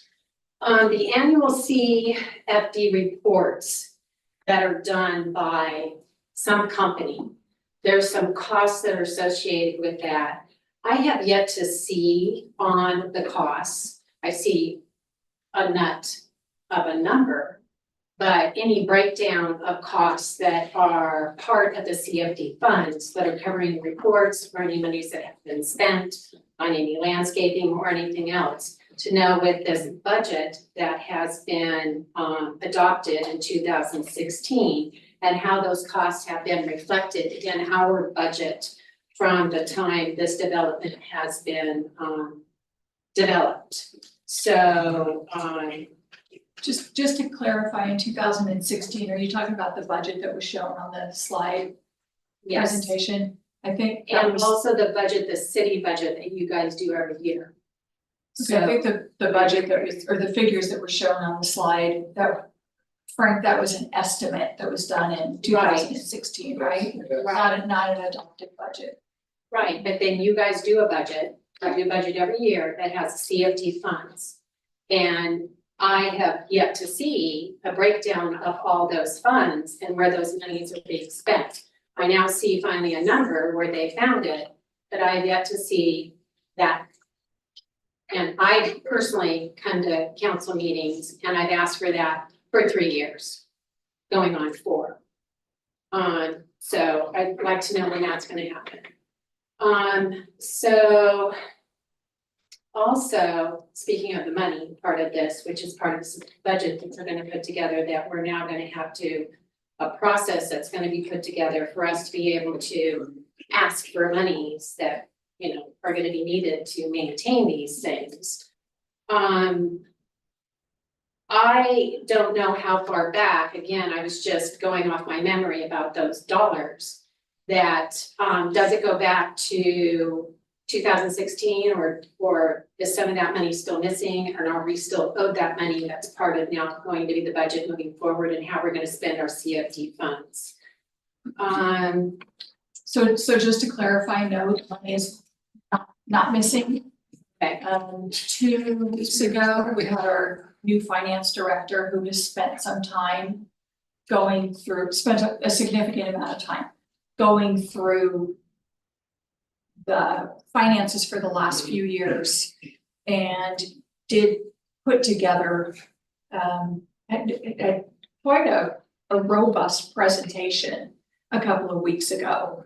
I don't know if there's anything you want to add, and I'm not saying it's accounted, I'm not saying there's an accounting of every dime. It was more kind of like a higher level presentation, and I think there is some drilling down that can be done. Okay, great. We've Thank accounted you. for every penny of the CFD money. And it's being transferred to the CFD fund. And I can tell you exactly to the penny how much it is. Okay, good. That's good. That's good to know. We've been asking for that for 4 years as well. And probably people have this for us. I gave you an accounting of that money a year ago. And I was only $500 off from where the finance director said it was 2 weeks ago.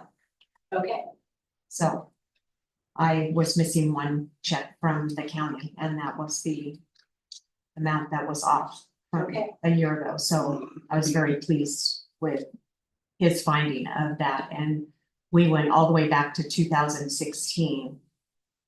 The finance director and I, and we accounted for everything and found exactly where it was posted in the property tax, because it comes all in one check from the yeah, county. yeah.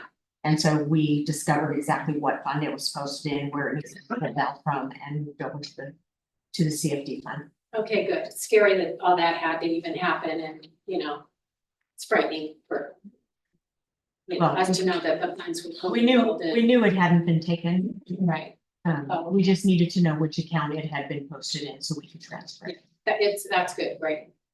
So I know my time is up. We encroached on your 3 minutes by providing you information, so. Well, yeah, I don't take wanna another make sure minute. I'm not doing Yeah. that either. Yeah. So the last thing that I did wanna mention, which Greg did, thank you, Greg, is drainage. And so a big part of, so Matt, I didn't mean to laugh earlier when you made the comment about us as individuals with our drainage that we have to do, but I have personally been on calls with the city with the development of phase 2 and phase 3. And was adamant about don't sign off on these plans because the plans may be plans, but as working for drainage, they're not working. And so the city went ahead and signed off on those plans, and we are saddled with the problem of drainage that we have to solve and pay for and do. And even though the developer or whoever you people are, and your engineering, you do what you do, we're saddled with that and have to do that. So I guess what I'm trying to say with this is the CFD funds that are now having to be used to fix some of these things or maintain some of these things could possibly have been diverted if the city would listen to its constituents when they come to the city council about problems with the developer and especially drainage. And it's a fact, and it's affecting the people, that you look into it before us as a constituent and a homeowner has to deal with it. And eventually the CFD funds, because it's gonna erode the paths and the roads. And I think all of us in paying our taxes should be concerned about that. And that's all I have to say. Thank you. And thank you for the reports. They were informative. Thank you. Mayor Eklund, I will try to get the PowerPoint up online tomorrow, and I'll also send a copy to the HOA president via email tomorrow I can morning. distribute it from there.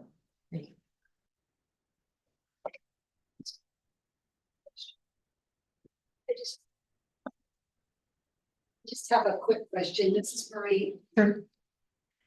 Marie Frolick, Zinfandel Ridge.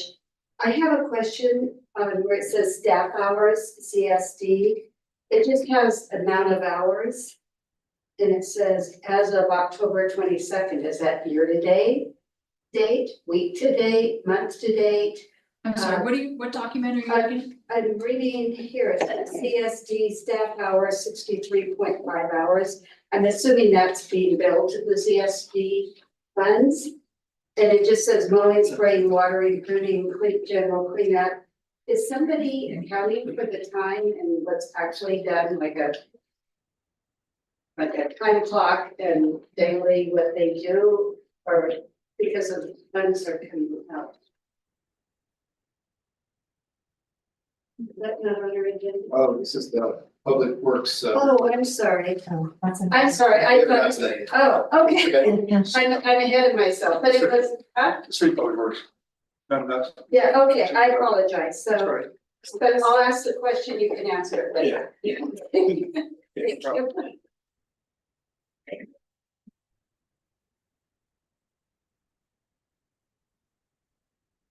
Patty Signorati on Port Drive, don't even know my own address. I just have a quick comment on our tax bill. When we have the CFD funds, we also have a separate section that says fire and safety. So there's a specific dollar amount on my tax bill that needs to go to fire and safety. And is that split out? So we know that we have that money for fire and safety and then the rest of the money goes to CFD. Yes, that money is split out. And if you give me just a second, I can tell you how much is in that fund. I don't care, I just wanted to make sure it was split out. There's currently $221,160 in that fund. Oh, great. More public comment?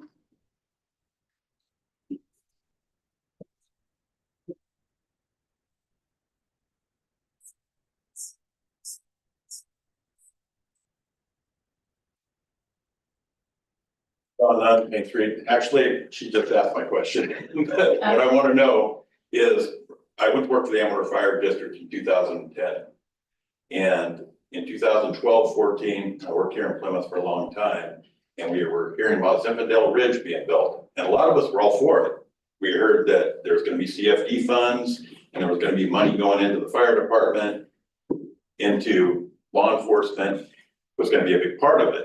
And one thing that I found when I asked people, among other things, besides asking where our big park is that we were gonna get, is that where's the money going into the fire? Back in 2012, I think, when I was working at the station, we were getting $24,000 a year from the city and a free firehouse. I talked to Chief Withrow the other day, and he told me it's more than that now, and I said, how much, Chief? And he goes, well, now we're getting like 33,000 on a firehouse. And I congratulated him on that raise. $8,000 in all that time. So what I wanna know is, if all this money is in the account, okay, and it's been collected all this time, what was the percentage that was gonna go to the sheriff and what was gonna go to Amador Fire? And is that going to get split up, decided, and is Amador Fire gonna get back paid the money that's owed them, that's been collected all this time? So that's something I'd like to see, maybe that could be agendized or talked about, we can figure that out. But I'd like to see the fire department get the money that's been owed, and they've waited many years for this, as well as the sheriff's office. That's my comment. Okay, I do want to clarify, if it's okay, as far as the park that you mentioned. It's my understanding that it's my understanding, and please correct me if I'm wrong, in the developers agreement, the park is not, the developer is not obligated to build a park, create a park, develop a park until the beginning of phase 4 or the completion of phase 4, the beginning of one of those. And Civitell Ridge is still in phase 3. You let me elaborate on that question, I keep back up. Yeah, we can talk about it offline. Okay. But I just wanted to clarify that it's my understanding that right now the developer does not owe us a park. Or is not obligated to provide a park. I tell you what I think it is, I think that you're right, that the park doesn't go into effect until phase 4 is developed. And that's kind of the reason why phase 4 and phase 5 are going together, because nobody is willing to build that park or the road to Old Sacramento on that one phase by itself. That's why phase 4 and phase 5 probably, when they do go, they'll go together in order to fund those two areas. The road to Old Sacramento and a large park as well.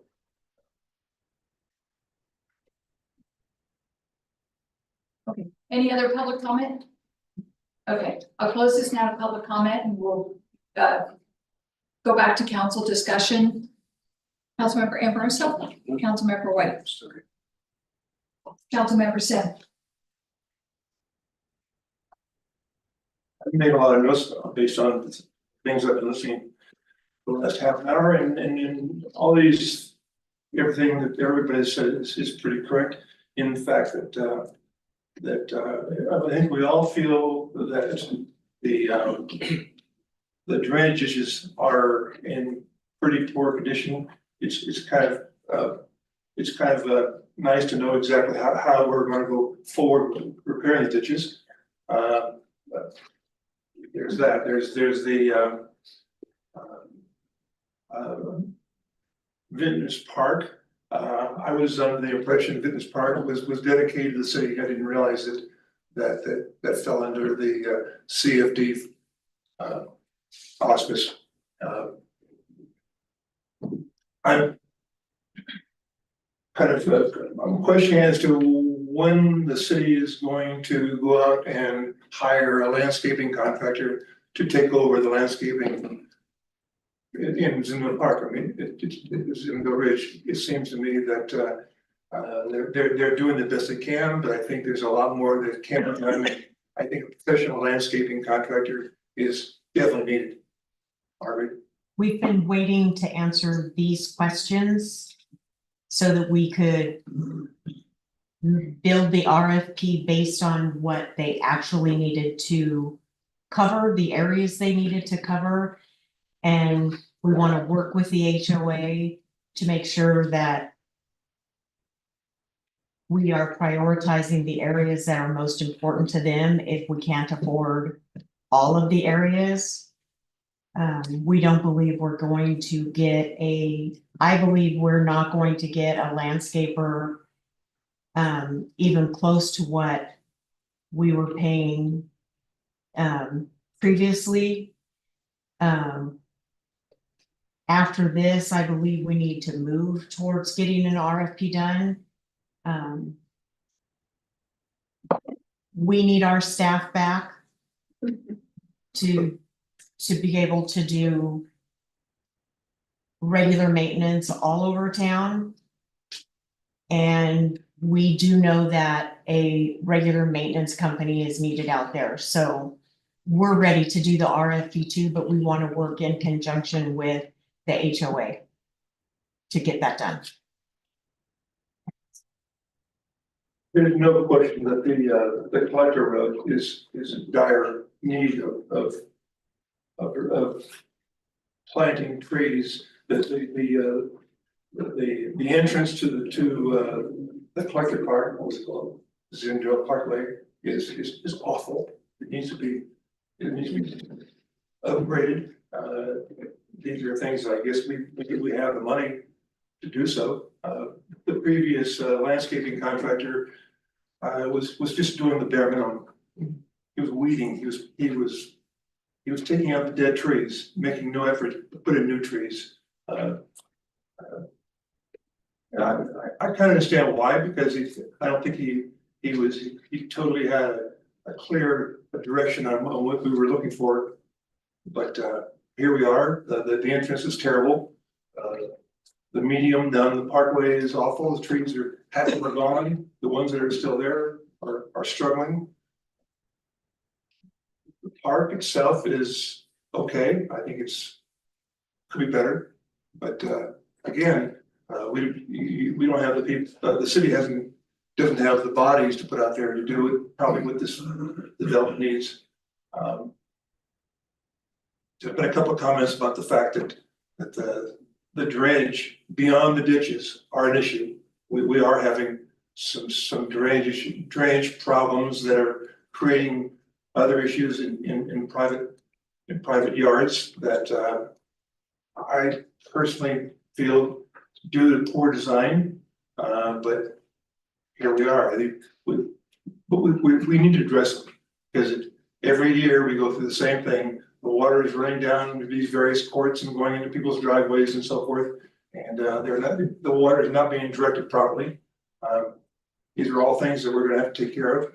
I guess it's unfortunate that it's taken so long to get to this point, but here we are. No point trying to recreate the wheel. I think Frank did a terrific job tonight laying out the HOA. The whole plan, the whole program. Things that defining what the CFD money is for and how it's to be used and so forth. I think it was a terrific presentation. There's a lot of things that need to be addressed going forward. Obviously, we may have a little different council next year. We'll see what happens November 5th. But it's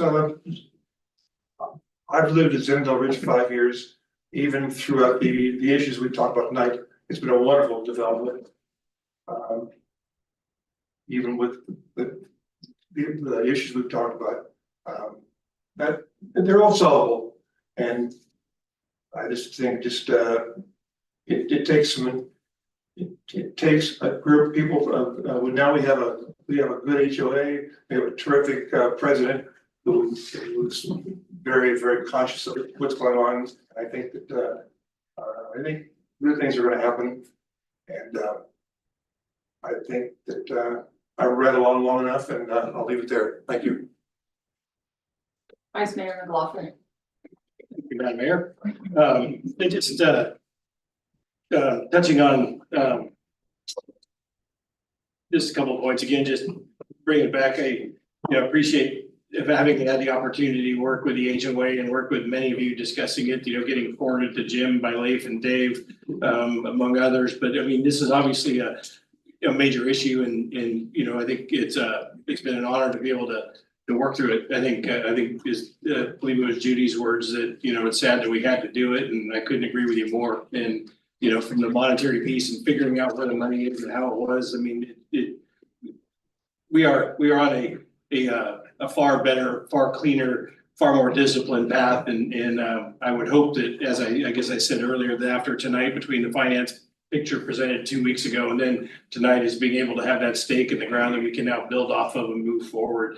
I love the fact, Margaret, that you shared you'll be meeting with the HOA to flesh out the scope and what the RFP will look like so we can move forward. And I know as far as a budget, we're currently under a continuing resolution pending the reconciliation of the CFD. And so, I'd like to at least put up for consideration that in bringing the money back regarding the CFD is mirroring basically obviously the dollars will be different, but basically the same percentages as a breakdown. So from annual revenue, using the 2015-16 budget that's in the packet tonight, but the one that was adopted with the CFD is roughly 50% of all money generated as annual revenue will go into the fund balance for investment in future projects and needs, with the other half being the budget for that year. And obviously there's some categories in that, and I think that would just be the fine tuning and looking for staff's recommendation, because I venture to say there's going to be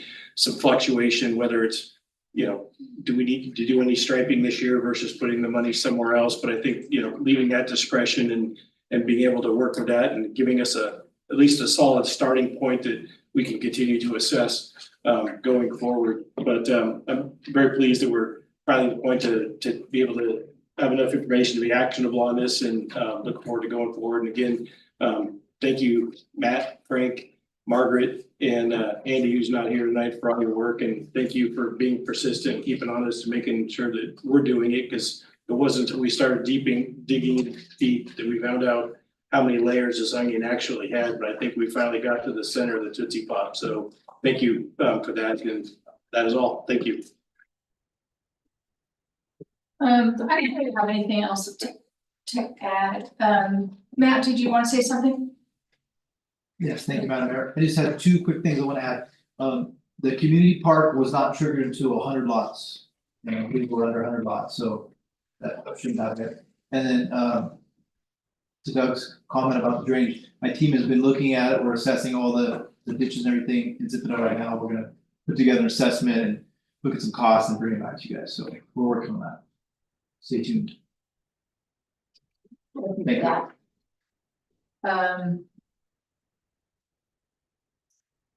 I don't really have anything else to say, except for if any of you have more questions about the financial piece, I do would strongly suggest that you go on YouTube and watch the meeting from our last meeting on 14th.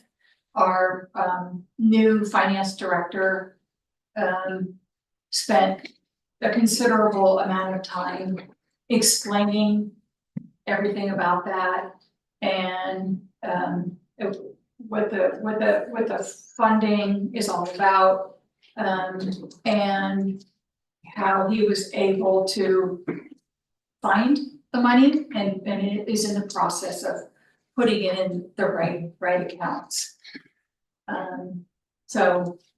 Just look for the part where Andy, the treasurer, speaks. He did a wonderful job. So I think now you're just looking for direction. Or no, this was for information.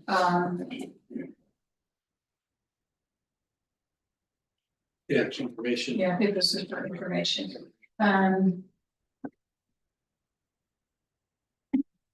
And I know there's been. Okay, you were asking for a possible direction to prepare an RFP for landscape services. My personal feeling is that I'd like to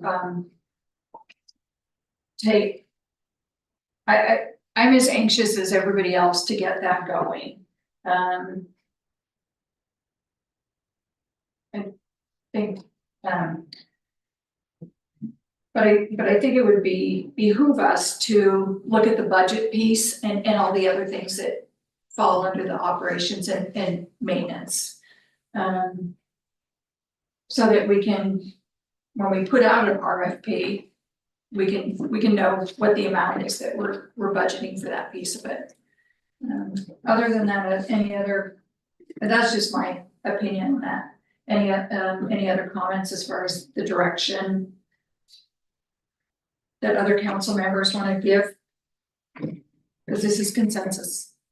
I really think that, it's just a smart idea that it's about what Margaret suggested, between the meeting with the HOA president. That's gonna give you kind of a ground floor to start with. That's my opinion.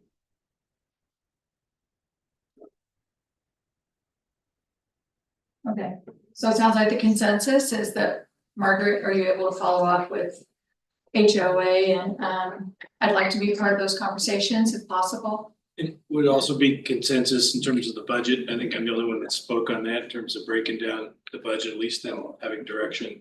Basically marrying, using the percentage structures built in the CFD approved budget as a starting place for building the FY25. Do you mean general budget or just like the CFD? The CFD portion of the Yeah. general budget. So we give clear direction. Okay, thank you. That's clear as mud. Okay. Right, I just had a thought that, has any CFD districts ever hired full-time employees to do such as landscaping, whatever? Rather than going out to a company that where you hire. You typically either contract it out, that's the most common. Or in your cost allocation plan, and Andy, he alluded to this 2 weeks ago. The city can allocate certain amount of monies from the CFD towards full-time staff. Right, based on allocating certain percentage of their work to the CFD, so you could do something like that. But in terms of hiring bodies that would be dedicated just to that area. It's discouraged. Yeah, I guess you could think about doing it, but the most common way is just to take your existing staff. And allocate that special portion of the CFD monies. To that body, so to speak, and then general fund pays for the rest of it, and that's based upon the average, that's based upon their hours they will spend in a month or a week. On a yearly basis towards the CFD. Say So it should be built into like cost allocation. Say I hired 2 full-time employees and say 2 part-time employees, and then. Seems to me we have enough work up there that we can keep a small crew busy for several years. That's why I was asking that one question, because that's 20 hours a week that was billed. We're closed now for public Oh, I'm comments. sorry. Go ahead. Yeah, I think I think all those, how we allocate that money, there's different ways to do it. And I think, again, Andy alluded to that 2 weeks ago. So that would be part of the conversation. How do you take those monies and how do you figure out, do you allocate them over the existing staff? And if there's additional work, you could potentially hire a new body if there's revenue from that. Or you contract that out. But those are all the discussions and decisions that can be made.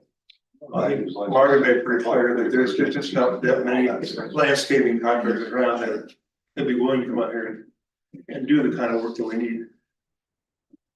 We had the biggest one in the whole county, and it didn't work out too well, right, Margaret?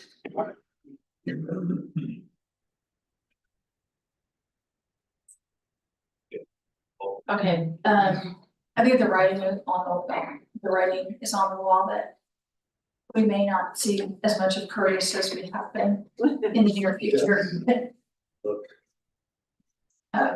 That's a bummer. I think he's done an amazing job, and he's a great guy. I need Curtis. Yeah, anyway. Okay, so we will go on to We have other parts of the agenda, but just out of courtesy to you guys, of course, we welcome you to stay for the rest of the agenda, which is basically communication and reports. At the same time, I respect that you guys have been here for a while. If you want to leave now, we'll take a quick 1 to 2 minute break. Because I know the chairs will get noisy and that sort of thing. You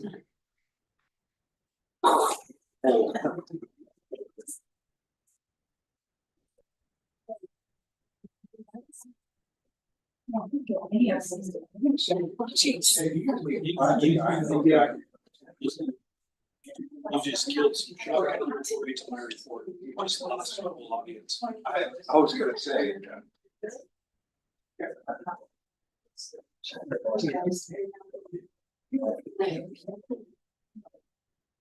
Yeah, you let him.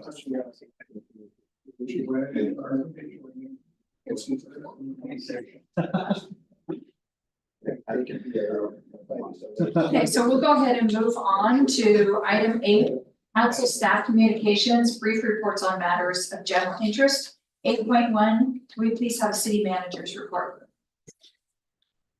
Yeah, so the monthly reports on the agenda, the public works report was left at your seats and public comment copies at the back of the room.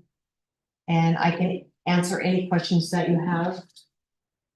She left, but those were the hours that Public Works worked out at Zinfandel Ridge for the month.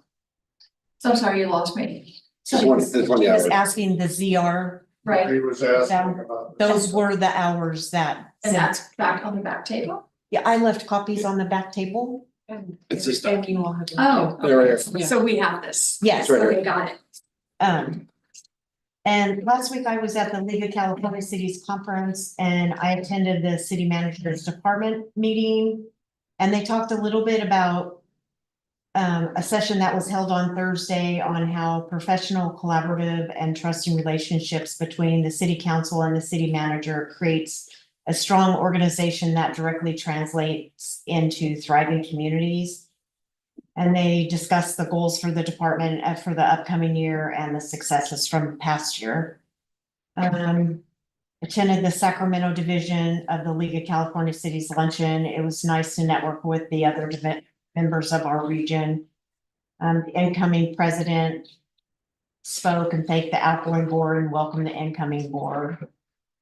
I was appointed by the president of the Sacramento division of the League, Martha Guerrero, to the Governance, Transparency, and Labor Relations Committee for the 2025 year as the division appointee.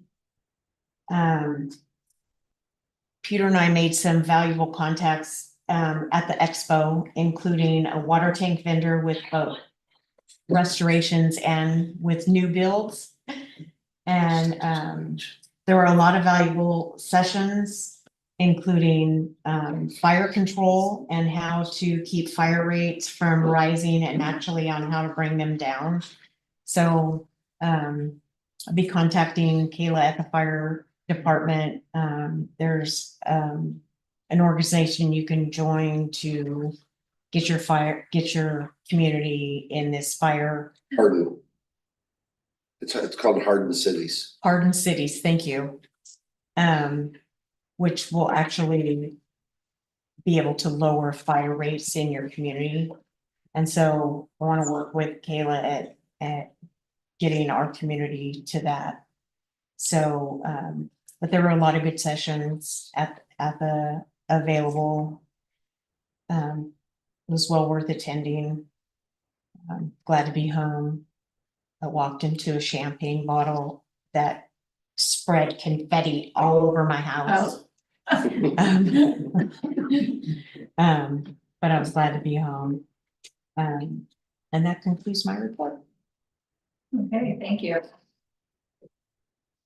Mayor and council members' reports. Councilmember Amoroso?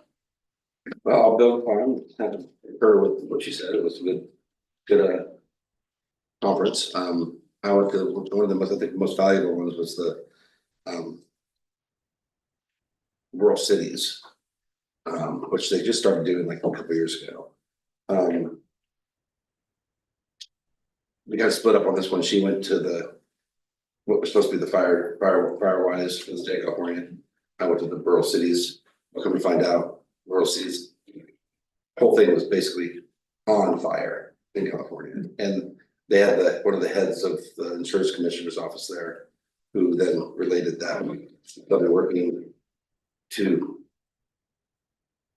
encourage insurance companies to come back and start writing policies under very strict guidelines to get people off of the FAIR plan, because it was never really designed for that. It was kind of an emergency situation. So they're working with that. I talked to her afterwards, and she said she'd come up and do a presentation for us. No. And basically gave us the same information about Harbin City. And the nice thing about that is, once we achieve that, we issue certificates to the citizens, and they take those to their insurance, and they're able to get a discount, up to about a 10% discount on their insurance. So that, every little bit helps, right? So that was a really valuable one. But yeah, lots of contacts, and lots of good things came from the whole deal. So I think this is really timely because they're hoping by next June-ish to have them back in the state. Yeah. Writing policies. Because out of some of the emails and comments that I got from my neighbors about the CFDs, somebody was asking about, wondering if the city could do something to help people who were getting insurance canceled. And I didn't bring it up because it wasn't related to the CFD, but it sounds like cities all over are working on this. Yeah. So, That's not me. And if I could just wait, just with some of the work that I've done with Western Fire Chiefs, as I said, the chair of the Wildfire Policy Committee for a number of years, the insurance piece was a big piece that we took on, and ultimately what we're facing is the I guess accelerating on impact of a regulatory scheme in California, right? The California Insurance Commission caps what the premiums can be for homeowners insurance, regardless of the risk, regardless of inflation, regardless of anything else. And ultimately, my insurance in the middle of town was canceled, not because of the wildfire threat, but because this company can no longer afford to do business in the state because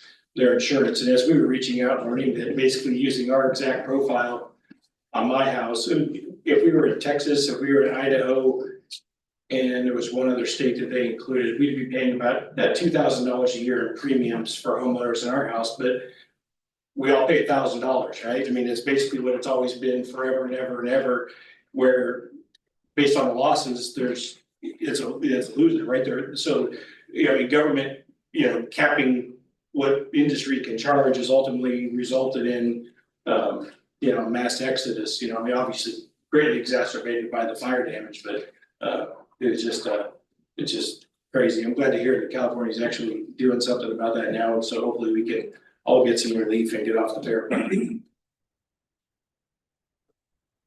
Sorry, that was. Go ahead, we kind of hijacked. It's all right. I mean, Yeah. we kind of hijacked here. It's all good. Okay. It's crazy.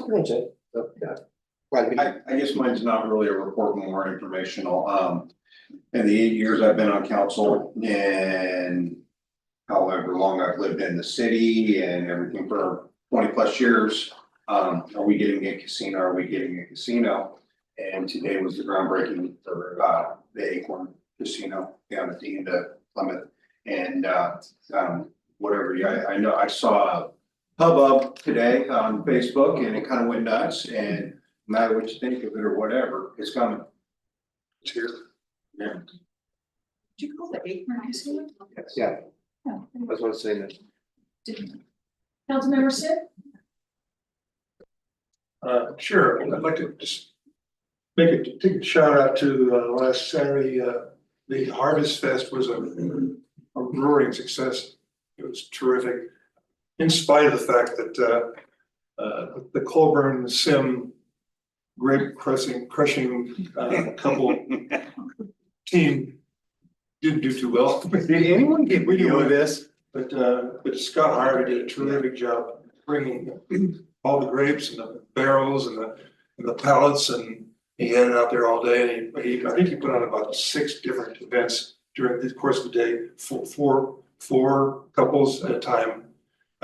And collecting the juice from the stomping and so forth. It was a great day. The music was good, the weather was terrific, the food was great, and it was really well attended. Hopefully, Jamie set the bar pretty high last Saturday. But we're gonna give it a shot. December 7th, we're going to have our 4th annual Plymouth Christmas Market. In some ways, kind of the same, music, food vendors. We're gonna have horse and wagon rides. We have one, we're not gonna close the street, but they'll be going up and down the street with kids and so forth. And there's gonna be quite a few kids activities and of course, a lot of decorations. And it's hard to believe Christmas is here already, but after a really hot summer, it's kind of odd, but it is. Hopefully we'll have some decent weather. But anyway, that's gonna happen on Saturday, December the 7th. And we need volunteers. We'll be reaching out to some folks who, there's a lot of work that goes into these days. And I saw what I helped Mandy with her program on Saturday, and it takes a lot of people to make these things happen, even for 4 or 5 hours. But totally worth it. It seems like Plymouth really looks good when people come out and have fun, and we have functions and music and so forth. And I think it's a good thing. And we, like I say, a fair amount of planning goes into these days, but very much worth it. Anyway, December 7th. Anyway, it's hopefully it'll be as fun as last Saturday. Thank you. Vice Mayor McLaughlin. Thank you, Madam Mayor. So, Councilor White, I guess mentioned about the casino, and he and I both have the responsibility of representing the city council and in our negotiations with the Ione Band and Miwok Indians for addressing the impacts associated with that. And with that comes not only sitting at the table and going through the recently issued mitigated negative declaration and addressing the impacts on the city. But, you know, the onus is on us as well as making sure to, I guess, know the history, understand the history and apply the history and going through, you know, the history and bringing stuff forward. I'd say that, the tribe is definitely welcomed and work with us to, I guess, reignite or restart some degree of a relationship.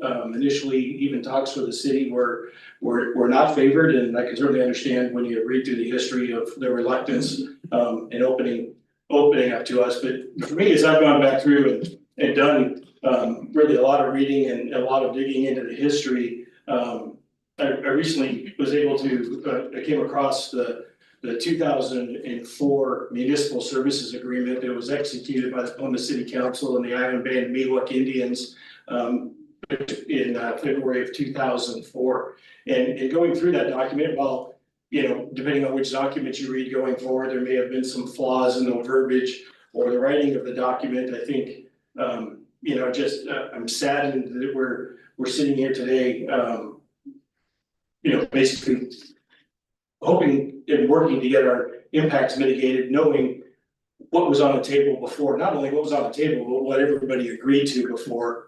Going through the 2004 mitigated or the Municipal Services Agreement or MSA, that if that agreement had stayed in place, it was adopted by the city council, subsequently the council was recalled. I guess as a result, we could draw a conclusion to that. The document was ultimately torn up and thrown out. And, you know, me going through this document, I was actually surprised at the numbers I saw and really recognized that the tribe actually probably mortgaged their future in the agreement that they entered into with the city of Plymouth. That if we were to look back from February of 2004 to October 1st of 2024, so 2 years and 8 months, the city would have collected $69,526,500 from the tribe to date. And going forth, we would have been collecting $1,507,275 a year in 2004 monies annually for operating costs going forward, with the preponderance of that money dedicated to public safety. And that is 2004 money. In the agreement was 100%, using 100% of the San Jose, Oakland, San Francisco CPI, Bay Area CPI, which you could average a 3% a year for 20 years. We could say these numbers could potentially be 60% higher. And if we wanted to look at it, I guess critically, and think that I've lost my mind, let's say that my numbers are off, or I forgot to move a zero and my numbers are off by 75%. That would still be $17,500,000 to the city in the last 20 years, and about $1.3 million a year to the city every year. At 25% of what the contract actually, or the agreement actually said, and our current general fund budget is 1.2 million. I mean, obviously, it's not about, everything's not about money, but in terms of a community benefit, it's sad that nothing has existed between that point and now nobody was looking to say, yeah, we don't want the casino, the no one casino. I'm not taking sides on that at all, but nobody was looking out for the greater benefit of the city to ensure that what if the casino actually comes, then where are we gonna be as a community? And now we find ourselves here, right? And so Keith and I are working very hard. The tribe has been very receptive. We're doing our absolute best for the city, but it's just not gonna be anywhere near close to this. In fact, this is far the richest municipal services agreement that I've ever seen. And then it's unfortunate that even 5% is not even on the table at this point. And I just want to share it because for me, it was such just a staggering revelation when I was able to get the information and sort through it, knowing that, I mean, we're one major tragic event away from bankruptcy as a city in one form or another. And anyway, that's where we find ourselves in the continued pursuit. But I bring it up for nothing other than for just purely information. I'd be happy to share my math if anybody cares. Anyway, that is all. Thank you. I think that's very informative. Did you have to use toes, Mike? I use my kids' toes too. Yeah. I'm staring at my phone because I'm looking at some notes I had taken a while back, but I kind of forgotten about this, but to kind of with what you were saying, I read a lot of, I think there's a concern that with the casino coming to town, people are concerned about increasing crime, drug trafficking and all that, and I do a little research on this. Nothing fancy, nothing extensive, but apparently the research offers mixed results. And that these concerns about increased crime and all the other problems that the casino can bring are not necessarily substantiated and not universally supported. Studies argue that the overall economic benefits, including job creation, community investment, outweigh any potential negative impacts. So I think that's something that I would hope everybody would please keep those in mind. That, what is the research, the facts and the statistics say? Anyway, I also, moving on to the Harvest Festival, which I wasn't able to go to this year, gone in previous years, but we had grandma and grandpa duties that day. They were a little bitter because last year I participated in Chili Cook-Off and I lost to the fire department. And here they are again. So I think we need to look. I think it's a setup. I think we need to look into, is this rigged? Anyway, and then the other thing that I was gonna add is this Saturday, I have the opportunity, along with the mayor of Amador City and I think Sutter Creek, and Senator Marie Alvarado Gill. We've been asked to participate in an event with the American Association of University Women, their Amador chapter. They're having an event, Perspectives, a conversation with women in elected offices. So I'm flattered that we've been asked to be part of that. And that's all I have for anything to report. Now we'll go to council requests for future agenda items. Councilmember Amoroso, Councilmember White, Councilmember Sim. Okay. Vice Mayor McLaughlin. Okay, I'm good too, unless we want to have a discussion about the chili cook-off being.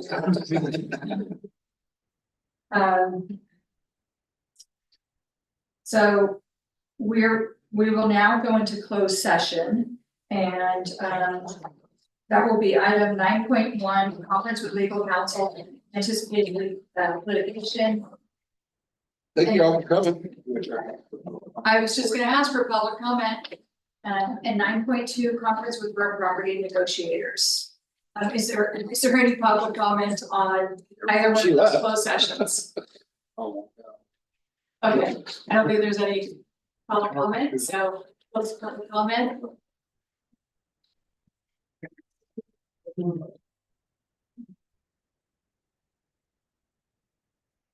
Are we in closed session now? Are we in closed session?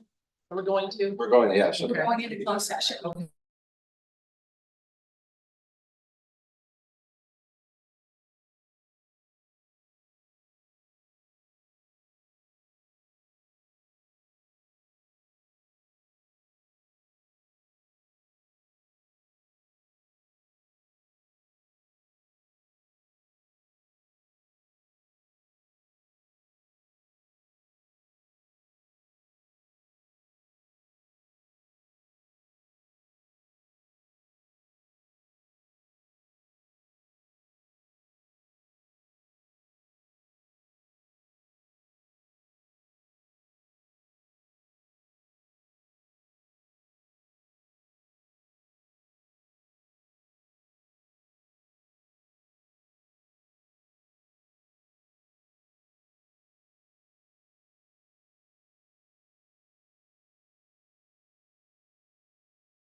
You won't have your mic, you just have to say it loud. No. We are now out of closed session. There is no reportable action. It's 11 PM and the meeting is now adjourned.